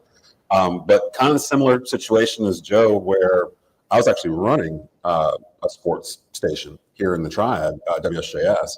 And due to budget cuts, they let me go in late 2019. So I always equate everything to pre-COVID, post-COVID. So this was pre-COVID. So it's 2019. I'm thinking I just ran WSJS for the past 3 years or whatnot. I was the creative director. I was doing programming. I was kind of their engineer. I was doing a little bit of everything. And that's actually the first thing of advice I'll get. Never think you are irreplaceable in this business, because you are. There was plenty of times in different spots where I'm like, how could they let me go? Who's going to do the 5, 8 things that I'm doing that no one else in the building does?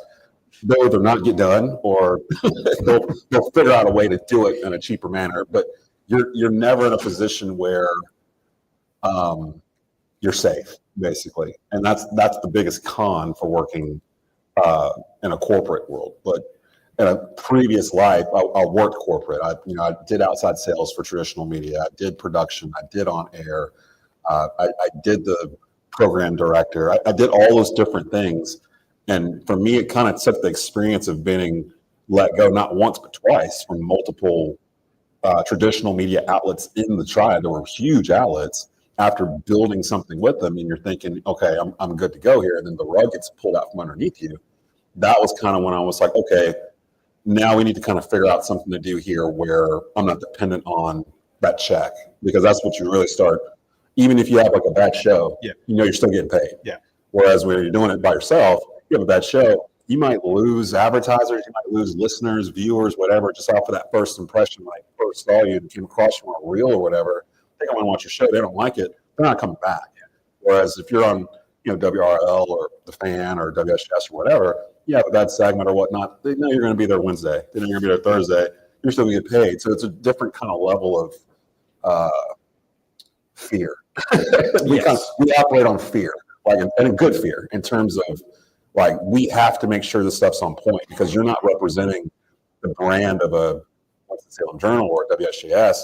You're representing the brand of Joe Ovies. You're representing OG Triangle Media, Tobacco Road Sports, yourself, me. Like, you're representing you. So when you're out in public, you're having to represent that 24/7, as opposed to when you're working for a corporate thing. So it's a different grind. But I think in the end, it's more rewarding, because you're putting more of yourself into it. And when you get fans that come up to you and say, I like your work and that kind of thing, you realize it's because this is what I wanted to do. Like, I'm choosing the path I want to do, as opposed to taking the path that we were kind of told we had to take. And you'll find out a lot of times people like us, we didn't choose this path. Like, it kind of got thrust upon us. We had to kind of figure out what to do.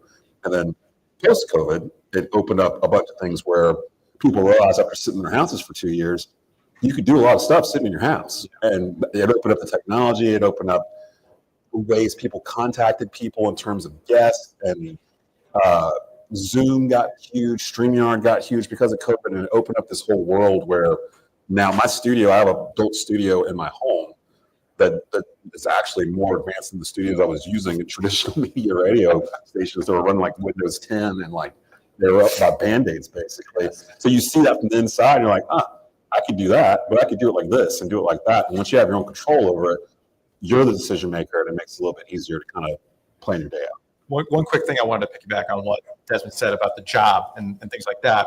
I think the smartest thing that has ever been said was by Roy Wood Jr., who was in the running for The Daily Show to host. He didn't get it. And he said something that really resonated with me, in that all these jobs, you don't own them. You rent them. At some point, it's going to go to somebody else.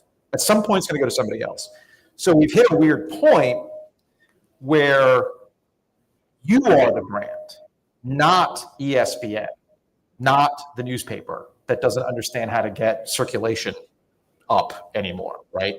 Or the local TV station that is more concerned with putting the weather alert than they are about the 90 seconds they're going to give to a local sports broadcast, a local sports report. You are the brand. Look at ESPN today. I was just about to say that. Yep. Pat McAfee, they went to Pat McAfee because they needed him, not the other way around. Pat's going to keep doing what he's doing whether this ESPN thing runs out. ESPN recognized what was happening. And the same thing will continue to go this way with Stephen A. Smith. Why they gave him the money that they gave him is because he could go off and do his own thing now. They need Stephen A. Smith more so now because of the brand itself. Now, is everybody going to go be a Pat McAfee? Is everybody going to go be a Stephen A. Smith? Of course not. But that doesn't mean that you can't create your own local niche version of that brand that makes it work for you. And that's what traditional media is kind of doing now in terms of, what you were saying. The biggest stars at ESPN are the ones that are brand names that they can market and put on whatever. So Stephen A. Smith is doing a little bit of everything.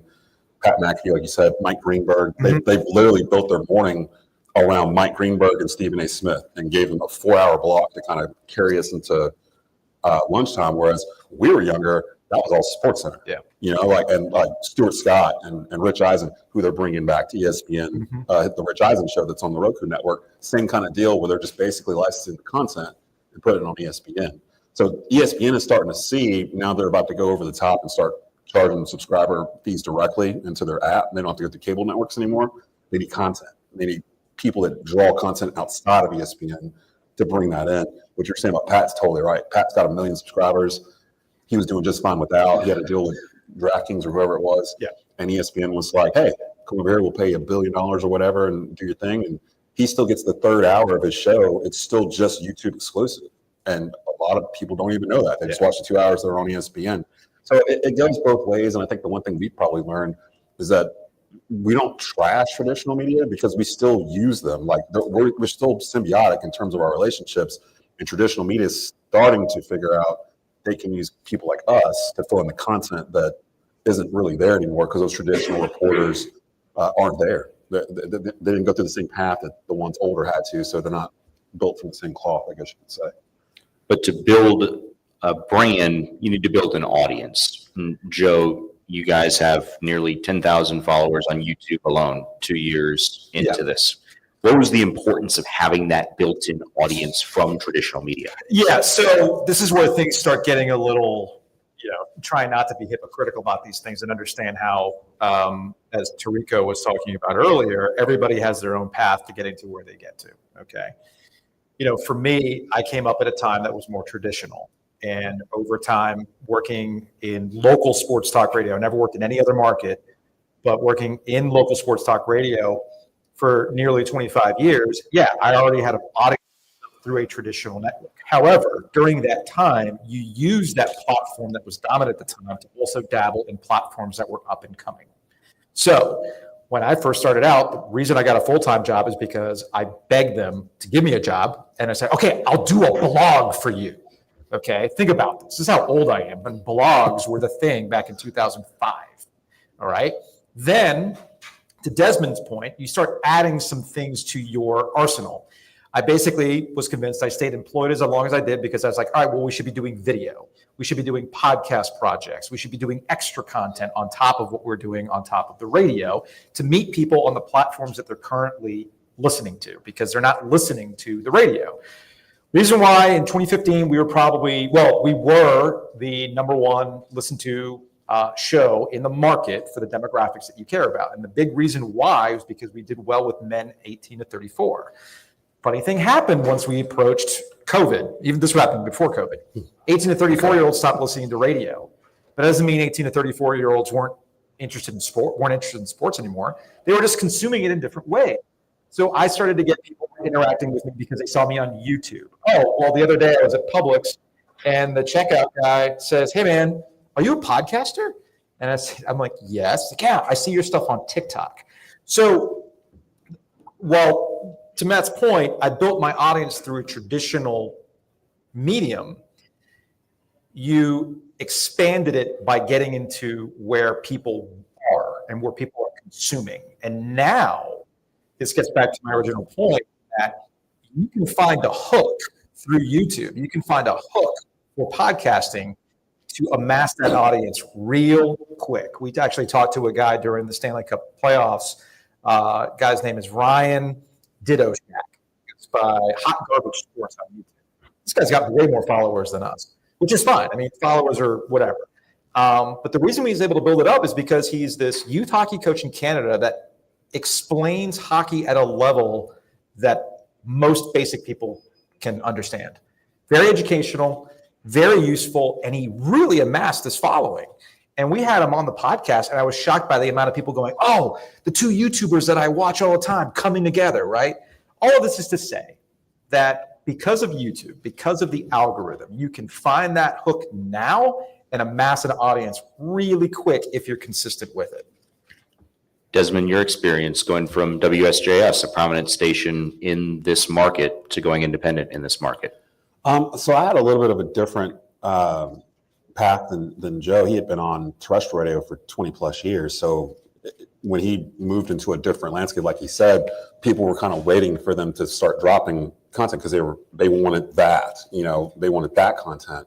With me, I was running this WSGS for about 3 years, and I kind of came in where people kind of knew my name in the triad already because I had dabbled in some other stuff with sports. I'd done play-by-play for high school football for WSJS. A couple years prior, I'd bought a brand, sportscarolinamonthly.com, that I wrote for like 10 years freelance prior, and the owner sold it. It used to be like a print magazine that they would leave for free, like all around the triad, and it would cover local sports. So it's kind of like the precursor to Tobacco Road, where it was more hyper-local, where they're interviewing the high school 5-star baseball player, or the number one quarterback in the country for high school football is right down the street at Grimsley High School in Faison, Brandon. Like that kind of stuff is right here underneath this. And it got to a point for me after I left SJS. If I saw that Joe mentioned this earlier, the media was contracting in terms of letting go a lot of talented writers and producers and just people who are in the business. The business was getting smaller. So when I left, the people that would be there weren't there. And I'm seeing them lay off guys like Ed Harden, who's like a billion-time sports writer of the year of North Carolina here, and just other guys that have been in the industry for a while. And what it did was it created a gap of local sports reporting in the area that I was. And in the area that I'm in, there's 1 million people between Greensboro, Winston-Salem, and High Point, just right here. So you kind of have to figure out, there's this lure of wanting to get as many followers as possible, as many views as possible, and that kind of thing. I look at it more like, would you rather fish in a big ocean and there's a bunch of fish out there and you might catch a fish? Or would you rather fish in a pond where all the fish want your bait? Like, which would you rather do?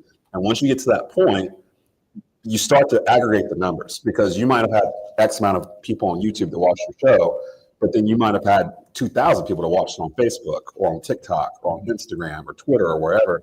And I think in the beginning, I underestimated how many people it was reaching in terms of Tobacco Road as a whole for everything that we do, because people will come up to me and say, hey, I saw you on this or saw you on that.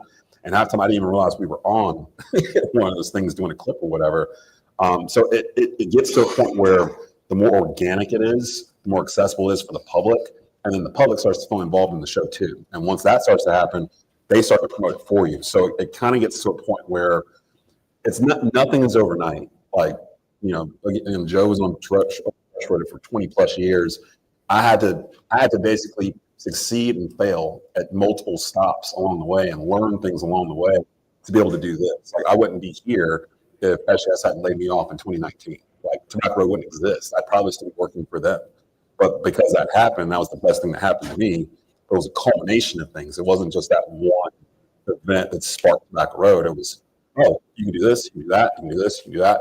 Let's just do it. And if it fails, you can go back to radio or whatever, but at least give it a shot and see what happens. And here we are, 5+ years into it and growing. Desmond said something really, really important about where you're fishing. You see this on the national level, and I'm sure you've all been frustrated by this, where you think something that's important to your area is happening. Well, ESPN will talk about it. We were growing up, getting a mention on SportsCenter was the biggest thing possible. Showed up on the top 10, or like, oh my goodness, we've made it. Now, because of the way the market is and the business of sports and trying to maximize those investments on Stephen A. Smith and Pat McAfee and spending the amount of money they've done on the NFL, they will shoehorn an NFL topic every single day. Every single day. And you know your audience better than they do. And that's the one thing you have to have ultimate confidence in, to trust your understanding of where you're looking and what your audience or your community is going to do. So when the Carolina Hurricanes are on the Stanley Cup run, make it to the Eastern Conference Finals, and all ESPN is talking about is the Rangers or the Capitals, well, there's a thirsty audience that wants to hear about their team. Who's going to give it to them? You are. Same thing with NC State.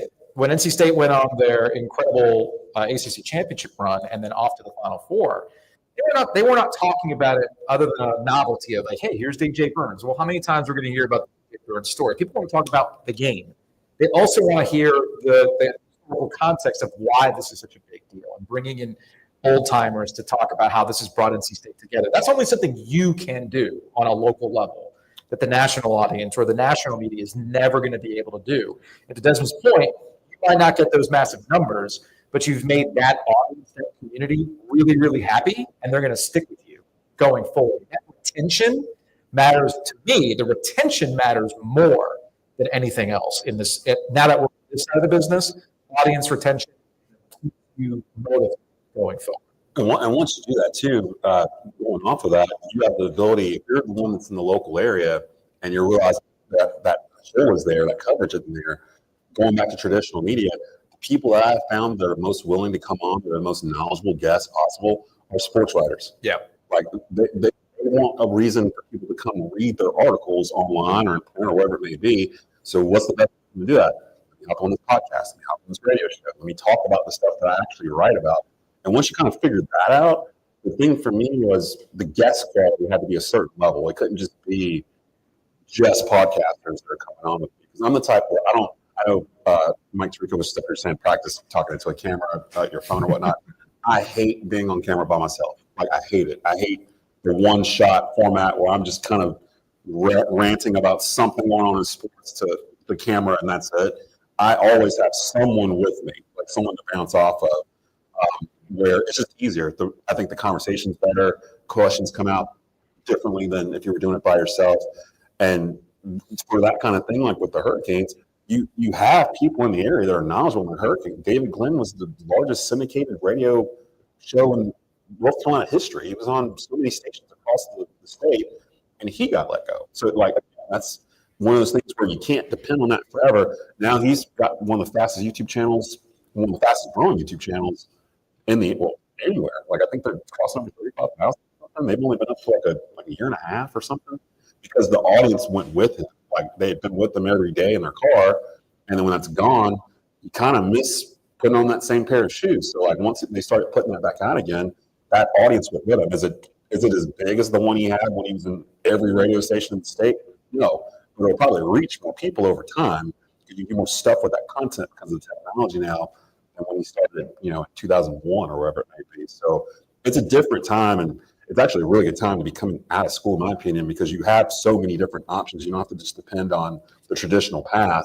You can forge your own if you want, but just keep in mind that that's not a quick path. It's not a quick path to this. You have to kind of build those relationships with advertisers and guests and athletes and coaches and ADs, and they have to kind of know you and trust you before they just turn over this content to you because they don't want to get burned either. So it's a give and take, but it takes some time, but it's definitely doable. And you're seeing it now in the landscape where a lot of places, or a lot of people, I should say, are starting to turn towards, well, let me just do this myself. Even if I'm working for a traditional media outlet, I need this avenue over here to do this too.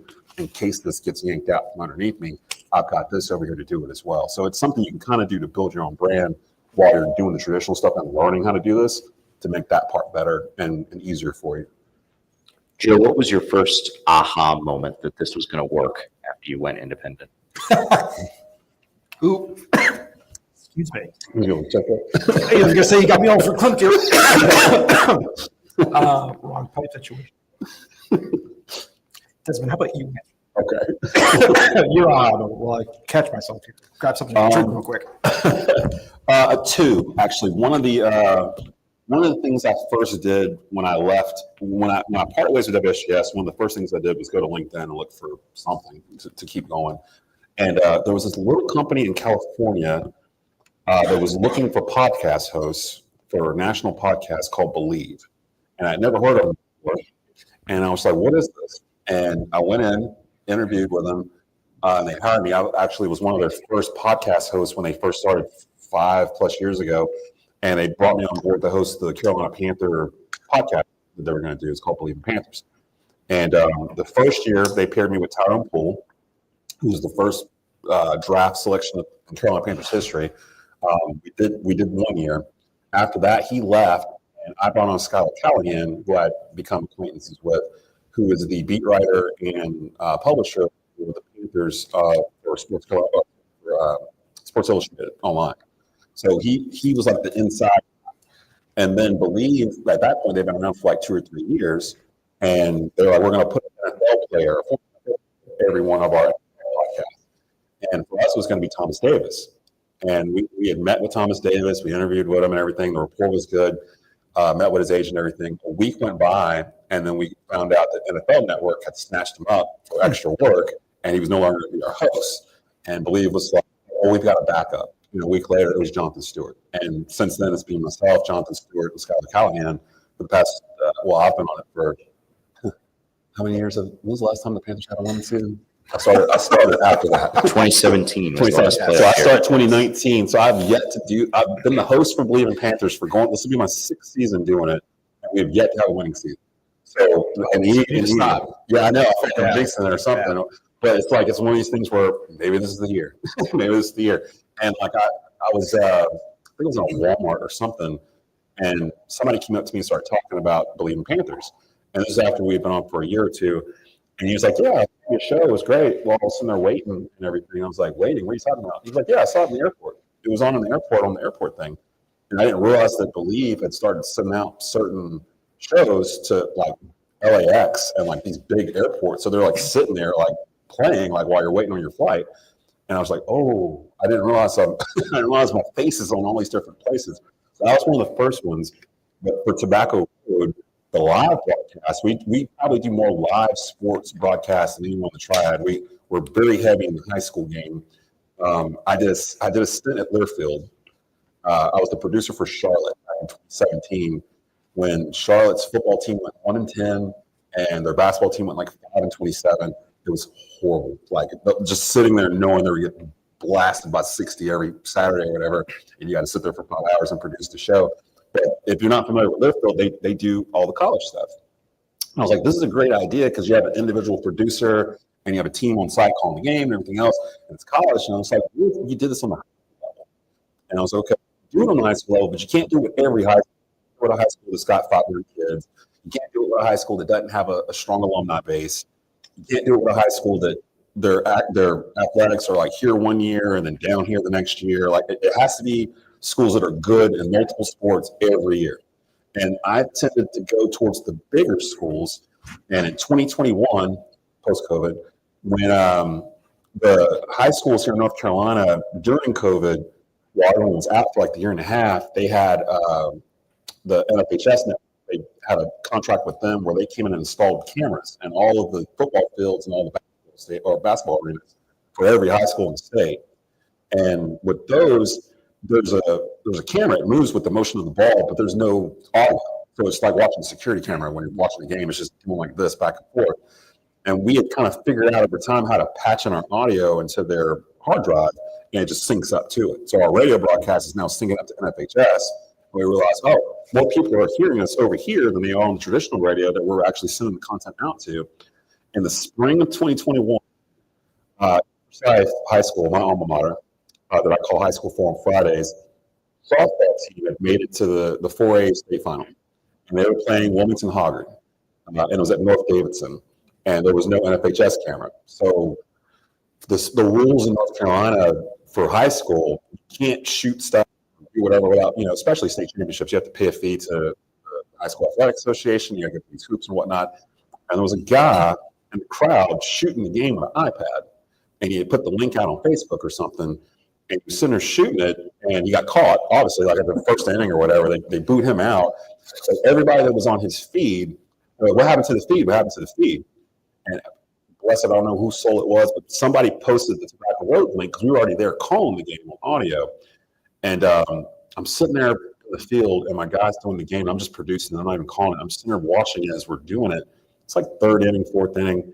And I see the numbers starting to just kind of tick like up. Like it goes from 50 people listening to 100 to 300 to 800 to 1,000. I was like, what is going on? Like, what is happening? And by the time we finished that game, I think we had like 5,000 people like streaming that game at the same time, which is to this day the largest streaming event that we've done in terms of a one-time just audio only type event.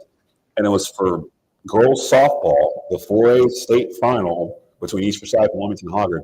And when that happened, when it was over, we were just sort of looking at the numbers, and I'm just like, this actually could work. Like this, there's something here. Like there's there's something here that people aren't getting from traditional media. And that, for me, that was the real aha moment. I was like, oh, okay, this is something that no one else is thinking about doing. No one else has really tried to do it. Traditional media doesn't have the money to really pour into that kind of thing for a long period of time. And I can easily find folks that are willing to do this because it's usually I go out and find people like you, like coming straight out of college to do play-by-play or color or whatever it is, pods or whatnot, to get your feet wet, knowing that 2-3 years from now, you're going to move on to something bigger than where we are, but knowing that we kind of helped you get your feet wet along the way and you're not just interning or doing whatever, you're getting that play-by-play experience on a live, live bullets flying, like you're calling radio, it's a big deal. So you get all that too. That was my aha moment, was that softball game. There was softball that ended up being the largest that we had streamed up to that point. I'll give you the Cliff Notes version of the aha moment. There are no new ideas. There's only new platforms. And to Desmond's point, we've hit a point with traditional media as they continue to cut back on personnel, budget, and everything else. And they're essentially getting by on, well, it's good enough. It's good enough. It's good enough. And they've forgotten about some basic stuff that fans like. So when I say there are no new ideas, just new platforms, where we really had the aha moment was going back to that NC State ACC tournament run and Final Four run. There's no such thing as a post-game call show anymore on radio. When I was growing up, my dad was a Miami Hurricanes fan, Miami Dolphins fan. I grew up in South Florida. When the game was over, people would flip it over to 610 WIOD or 560 QAM, whichever station had it. And you'd listen to people going, can't believe Dan Marino threw that pick, right? Got away from that. Not that there's not post-game shows, but post-game shows today, especially on the radio side, they say, all right, here's what happened. Here's some highlights. Thanks to sponsors. Out they go. They're done in about 15 minutes. On television, I couldn't tell you the last time I saw like a traditional post-game show, right? I know Wes Durham's in the back there. I'm not trying to call out the ACC network or ESPN, but when a game ends on the ACC network, what usually happens? You might see Wes talking to somebody from, an interview or something like that, but not talking about the game, right? It just happened, okay? And people want to talk about it. So, okay, well, what if we fired up YouTube, went live, gave people a phone number to call in, leave voice, and because it's not on radio, you want to drop some F-bombs? You can drop some F-bombs, man. Do your thing. You want to leave comments live on YouTube, we can read them? Cool, so be it. So that was the aha moment. I'm like, well, wait a minute. All we're doing is post-game radio, just on new platforms. And people ate it up. And it made me realize, oh, that's right. We don't really do that anymore. So if you take anything from this conversation and going on your own, don't be afraid to take things that you associate as old traditional media stuff. It's just not getting done on the platforms that people are consuming now. That's the thing that matters. They're not listening to radio anymore, but they are watching YouTube. In fact, driving in today, I was listening to an industry podcast that was discussing how YouTube on television, not your app, on your phone, not on your laptop, on television, your actual traditional television, it's up to 12% of TV consumption now. That's a lot. That is a lot. So you take advantage of those platforms, and that's how you make your mark and start carving out your own niche. I was about to say, I'm pretty sure my kids are probably sitting in my living room watching a Minecraft video on YouTube right now on the TV. Just real quick, because I know you're going to get the questions, but off of what you just said in terms of the content doesn't usually change, but the platform does. One of the things that Tobacco Road does besides like podcasts, again, we do a lot of sports stuff. We're the audio partner for North Carolina A&T Athletics. So we do the radio broadcast, the production aspect of it for men's basketball. And we started doing this 2 years ago where we saw that same thing. I'm starting to see why Dave put us together on this panel, because it's the same similar type of thing at A&T. We were like, we want to do something post-game, but something different, just the traditional, the guys are just sitting there in the booth talking about what happened or whatever else.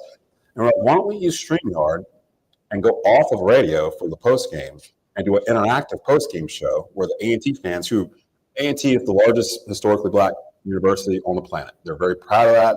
Their alumni base is very, very devoted to their team. So A&T's been on a little rough patch with football the past couple of years. And right after they came off their peak, like it went from here to here, like really fast. So the alumni base is kind of like, what are we doing? Well, they don't say it in those words. They throw the F-bombs and everything out there. Like, what are we doing? This isn't Aggie football, blah, blah, blah. But we gave them a place where you've got that window where Donald Ware and the others are talking about what they just saw in the game, but they can actually read the comments coming in live, and actually people can ask questions and they can answer them live post game after the game. Like, what are we doing on defense? Like, what is this? What is that? Why is that happening? Why haven't they fired him yet? Like all this stuff. And it kind of puts Donald in a weird spot because you can't go too deep into why they sucked up the place yesterday or what it is, but he can kind of answer the question they feel acknowledged, whereas you didn't get that before. Well, you did get it before, but it went away. To Joe's point, yeah. So that kind of stuff. Think about things that actually worked in the past. They probably will work in the future too. You just got to kind of figure out, okay, traditional radio is not completely placed for it, but can it work on YouTube? Can it work over here? Can I do it on Facebook? That kind of thing. And I think that's the stuff we started figuring out, that you can kind of bring some stuff back and it'll appeal to more audiences. I want to open it up here to questions for folks in the room. We'll start with Christian here on the aisle. Love you talk about high school sports and stuff. We call it 135 games, one school, football, basketball, baseball, softball.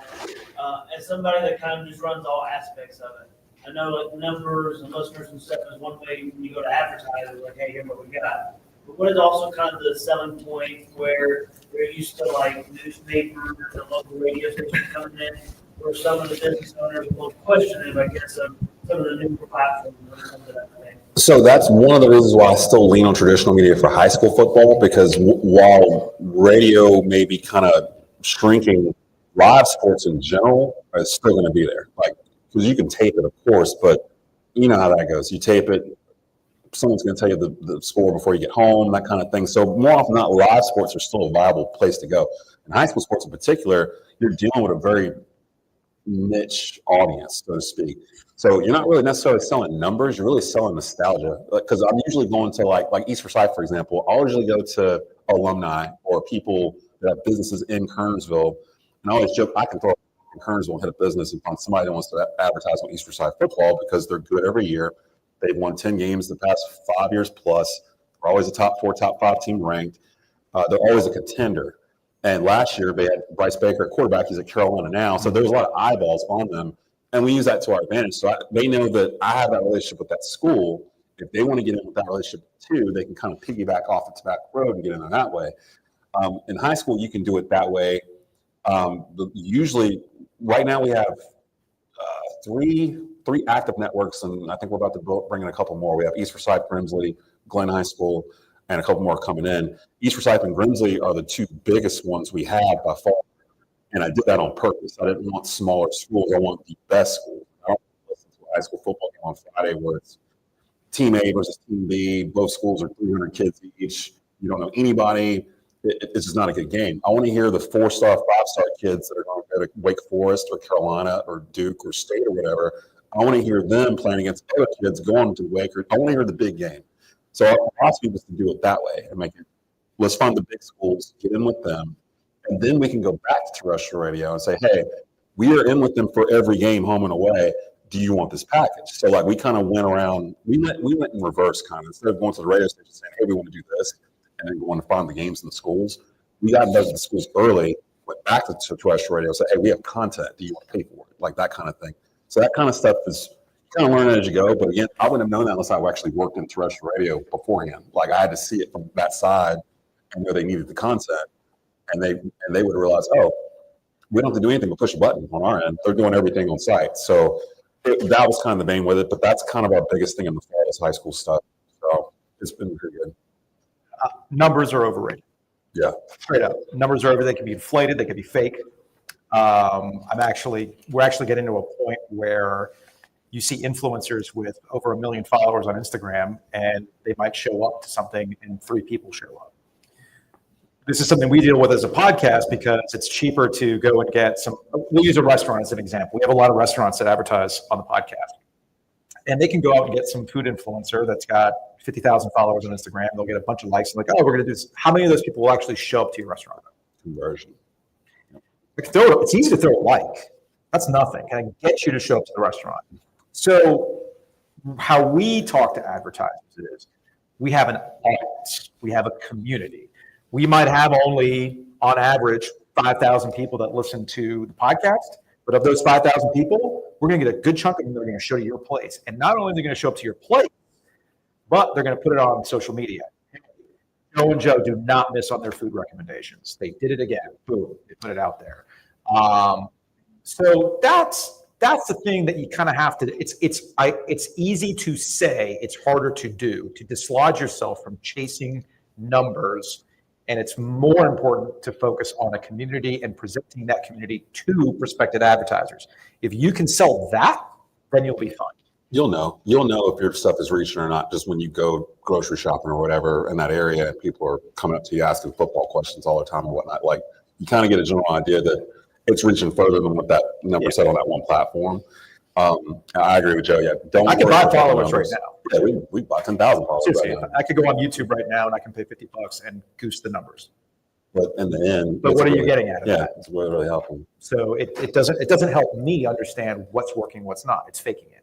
So it's there though, and that's, a lot of these platforms, they incentivize it. Every time I post a reel that's advertising something about we're going to be on location somewhere, they know, and they'll suppress it. So that's I'll just go ahead and say this right now. For as cheap as everything is in terms of technology, microphones, getting on YouTube, all that stuff, the most expensive part of all of this is customer acquisition, audience acquisition, because the platforms make it so that you have to pay to play.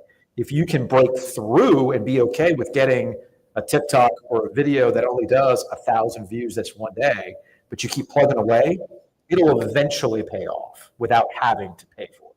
And you'll get a better sense of what your actual audience is rather than this vanity metric of a follower count. So obviously, Joe, I'm a little more aware of how you got where you are now. Desmond, you spoke about you didn't necessarily make the choice to go into the DIY portion of this. Now that you have both been doing it for a while and are seeing success, are you thinking about more different DIY things you could do, or have you guys found your lane, your niche, and like Joe said, have you started your career now that you've been fine? Yeah. It's, once you get to a point where you're not punching a clock for someone, it gets really hard to think about going back and punching a clock for somebody, especially if you found success doing whatever on your own. Me and my wife Jennifer sit back and one of my biggest supporters, and we talk about this all the time, where it's like, it's very gratifying to have an idea and then execute the idea the way you had it in your head, and then it actually works. You can pay your power, you can pay a water bill, you can pay your car payment, like off of just basically talking sports basically throughout the day. Like, it's wild. Like, I sit back and I'm like, it's crazy that I'm able to build a career off of this, where it's just me giving my opinion on sports, or it's just me giving A&T Athletics the Triad, or we're the production partner for the Charlotte Hornets. The Charlotte Hornets radio network runs through Tobacco Road up here in the Triangle, or excuse me, in the Triad. And because of that, no one else has it, because you can't have it within a certain radius of someplace else. I recognize that working at SJS, that we had it there, I brought it there, and then they dropped it. They didn't want it anymore because the Hornets sucked. And I'm like, that's cool and all, but they're still a pro NBA team. They're not going to suck forever. Like, and so when I left, it was like, I know, maybe. They did okay in the draft. They did okay in the draft. Right, exactly. So either way, I'm like, okay, that's cool. If they don't want it, someone will. And eventually, when the day comes when they're good, we'll already have the rights to it, because we've had it for 5 years or whatever. So, and by doing that, you build relationships with the Hornets and the people backstage with them and their players and their coaches and stuff. So there was a bit of planning to it, but I didn't plan for Tobacco Road to grow into what it is. But I did start to have thoughts about doing something more hyper local before I left WSJS, because I was seeing the whole start to create. And one of the final straws, me and Joe were talking about earlier when we first got here, they laid off so many people in the area. A lot of them just retired. They didn't do anything else. So it just left this huge hole that was just sitting there. Nobody wanted to fill it. Or not wanted to fill it. Nobody tried to fill it. And for me, that's kind of how it started. So it wasn't really I didn't plan this. I stumbled into it. It was more of a series of successes and failures that led to me finally not snapping, but just like, you know what? If someone's going to fire me next time, it's going to be me. Let's see what this works this way. And that's how it's been. So.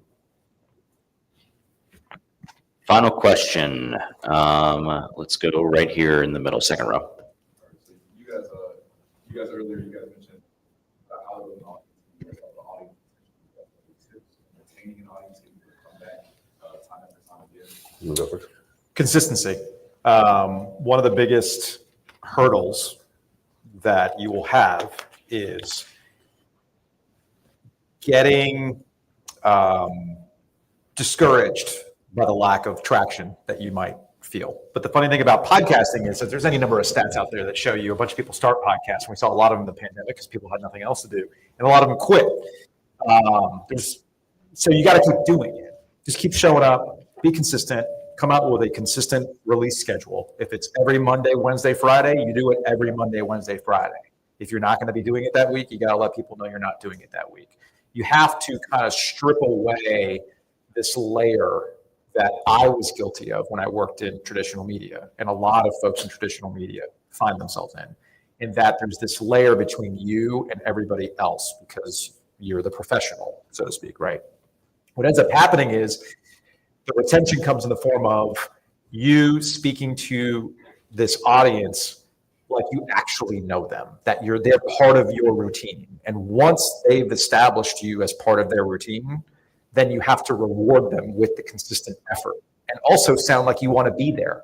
One thing that I've noticed as I've listened to more and more podcasts is that you can kind of tell some people who are just doing this because they don't know what else to do. They don't have a passion for it. They're just like, well, I guess I'll just do this, right? There's not a passion for it, or they're over topics. That person that's listening is not over this particular team. They want you to feel as passionate or be as excited about sports as much. And I've actually noticed that a trend here lately in that, you sometimes wonder if people actually like the sports that they're watching. I see this in the NBA all the time. I mean, I'm watching for as much as the TNT show gets lauded for what it is, sometimes I watch it and I think to myself, do you like this sport? So audience can figure that out. So the retention comes in the form of like, man, I'm hype about this, and these guys are probably hype about this too. And as long as you keep that energy, the people will continue to listen to you. The number one thing I would give advice, for this, be authentic. Don't try to emulate someone you've seen on TV or radio. I see so many younger kids coming out of college. They want to be the next Colin Cowherd, or they want to be the next Stephen A. Smith, or whatever. So they try to do their calls that way, or through play-by-play, they try to emulate someone like that. You have to find your own voice so you're unique, so people will come search for you, as opposed to, I want to find that guy that sounds like Stephen A. Smith that has a podcast on Mondays or Wednesdays. I've had people come up to me and tell me that one of the appeals for Tobacco Road is that the shows I do and the shows we select to have on as podcasts and even our play-by-play calls, we try to do them in a manner where we're not calling it as if we're talking to the 40-year-old dad that's watching his son play. We're talking to his mother. We're talking to the grandmother that's in Florida trying to listen to the game and maybe not even know what's going on football-wise. We try to call it in a manner where it's down the middle. But we're calling it kind of, I don't want to say like in elementary terms, but we tone it down a little bit in terms of the jargon and everything else, and try to just try to paint the picture on radio. Like, what are you seeing? And Mike Tirico made an excellent point when they were up here before. The color commentator is really the star, like in play-by-play. He's the one that, I'm the straight man. I do the call. My my color analyst, more often than not, is the person I pick. I'm very, very comfortable with off of the mic because we can riff off each other, like we know each other very well. The guy that does it with me on Friday nights, we've done it now for 7+ years. And we don't even have to talk to each other until we get to the booth. We already know what we're going to do. It's a give and take. And you have to surround yourself with people like that too. One of the things I've also learned, always try to find people to be on your shows that are smarter than you, that know the stuff better than you do. And always be willing to listen to them and accept what they're saying. We have a thing with David Glenn, who I mentioned earlier. He's on our show, or my show, every other week. So I rotate him out every other Tuesday. And I save all the legal jargon for him, all the ACC stuff for him, because I know that's what people want to hear that from him, because they know he was a lawyer and he knows, like, when Florida State and Clemson are trying to leave the league, they don't want to hear my opinion on it. They want to hear, can they actually pull this off? Like, can they legally do this? So instead of me sitting there for 20 minutes by myself, just talking to a camera, like, I don't think they can do it because of blah, blah, blah. I go grab DG, like, okay, DG, tell them why Florida State can't do this or Clemson can't do that, or maybe they can, and it gives them a platform to do that, and it's all symbiotic. Like, find people that are smarter than you, find people that are doing the same stuff you're doing, and work with them, because you can build your audience organically. You're talking about getting around the pay-to-play type thing. I kind of get around that by basically organically bringing on folks, and we're going to try to start doing stuff this fall, but I was already using stuff from people from their network as they began, because I already had a relationship with them before the network began. So they would come on Tobacco Road and, vice versa. And you start getting cross promoted through other platforms that are doing similar things to you, but you're not in competition with each other. That was the number one thing I had to learn going in. Not everybody doing a podcast on the Panthers is competition to me. If anything, we're all one big family, all trying to reach the same people. It's not like a person will just listen to one Panther podcast and like, I'm out, I don't need any more for the week, I'm good to go. They're going to listen to the good ones. And if you can actually promote and help others do the same thing, they'll do that for you. And that's the organic thing. Facebook is the worst when it comes to suppressing stuff when you're trying to put it out organically.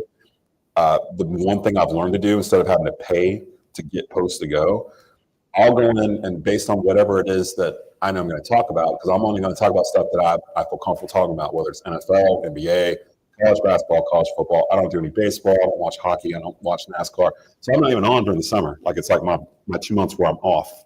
But on Facebook, a couple years, well, it's been a while now, they started Facebook groups. And they did that specifically so you could go into places where people that were like-minded as you could trade recipes or whatever. And I realized, well, there's a billion Panther groups on here. I'm just going to join every one I possibly can. And then whenever I drop a video on Tobacco Road's site, I'm going to dump it into all these groups. And you have to do it in a way where Facebook doesn't. Yeah, if you do it too fast, like, whoa, but slow down. You just share like 20 groups. Like, what are you doing? Like, we can't do that here. But sometimes you can kind of trick it if you do it slow enough and just send 10 here, 15 minutes, send 10 here. Like, and now you're in a spot. The Carolina Panthers Facebook group has 80,000 people in it. So, like, if I drop a video of Believe in Panthers with me and Jonathan Stewart on it, some of those people are going to stop and watch it. So, like, our Facebook views are bigger than anything else we have, because I kind of figured out if I'm dropping a Charlotte Hornets story on our website, I can drop it in the 15 Charlotte Hornet groups that are on Facebook and not pay for it. And they can't suppress it because if the group didn't deny it, it's just there. It's just sitting there. So if you scroll through, you're going to see it. There's little tricks like that you have to kind of learn on your own. But that kind of thing, you can kind of get around some of that stuff on social media. But in the end, like Joe said, numbers aren't really that important. They're good to kind of get a gauge if you're growing. But don't be upset if, like, you're doing it for the first couple of months and you're only getting 20, 30 people listening. The Believe in Panthers podcast didn't take off really till like year 3. So it takes time to kind of build it. And just believe in yourself. Like, if you're confident enough in whatever you're talking about, the fan base will follow you. It's the ones that are trying to imitate someone else or trying to talk about a topic that they clearly know nothing about. Most people are going to give you that first impression and then they're going to go someplace else and not come back to you. So be leery of that. But, the chances of being the next Mike Tirico are slim. Yeah. The chances of being the next Mr. Beast are slim. Somewhere along the lines, we kind of got away from, can I make enough money to live comfortably? Can I make enough money to get through the year, take a couple vacations, and be good with it, and be happy with where I'm at? And if you go on your own with the intention, if you've got that drive to be the next Mr. Beast, more power to you. More power to you. Desmond was talking about this groups and everybody kind of kumbaya. I'm not like that. I'm competitive. I'm too competitive. I want to be. That's the traditional radio coming out of you. Maybe. I just want to make sure that at the end of the day, I want to be the show that you cannot wait to hear when it's all said and done. Oh, don't get me wrong. Yeah, I'm definitely. There it is. Yeah, Come on. Definitely that. Come on. But there's limits to that. There's limits. My point here is that as competitive as I can be about, I want to be the show that you listen to after this event in the Triangle happens, I also, there's limits to it. And once you're comfortable with what that limit is, you can focus on that and be kind of happy with where your career is going. It's good stuff. Good place to wrap up. Thank you so much, Desmond and Joe. Thanks so much for that. All right, so that concludes this afternoon's Sports Media Convergence Summit panels. Some housekeeping notes. Those of you who are old enough will like to hear this. Just 10 minutes from now, 2 words, open bar. It is around the corner in the lobby of the Grandview Ballroom where the banquet will be held. So 4:45 to 5:45, open bar, and the banquet takes place after that for those of you who are attending the banquet. For those of you who are not attending the banquet, thanks so much for being here. We appreciate you coming out. Please drive home safely.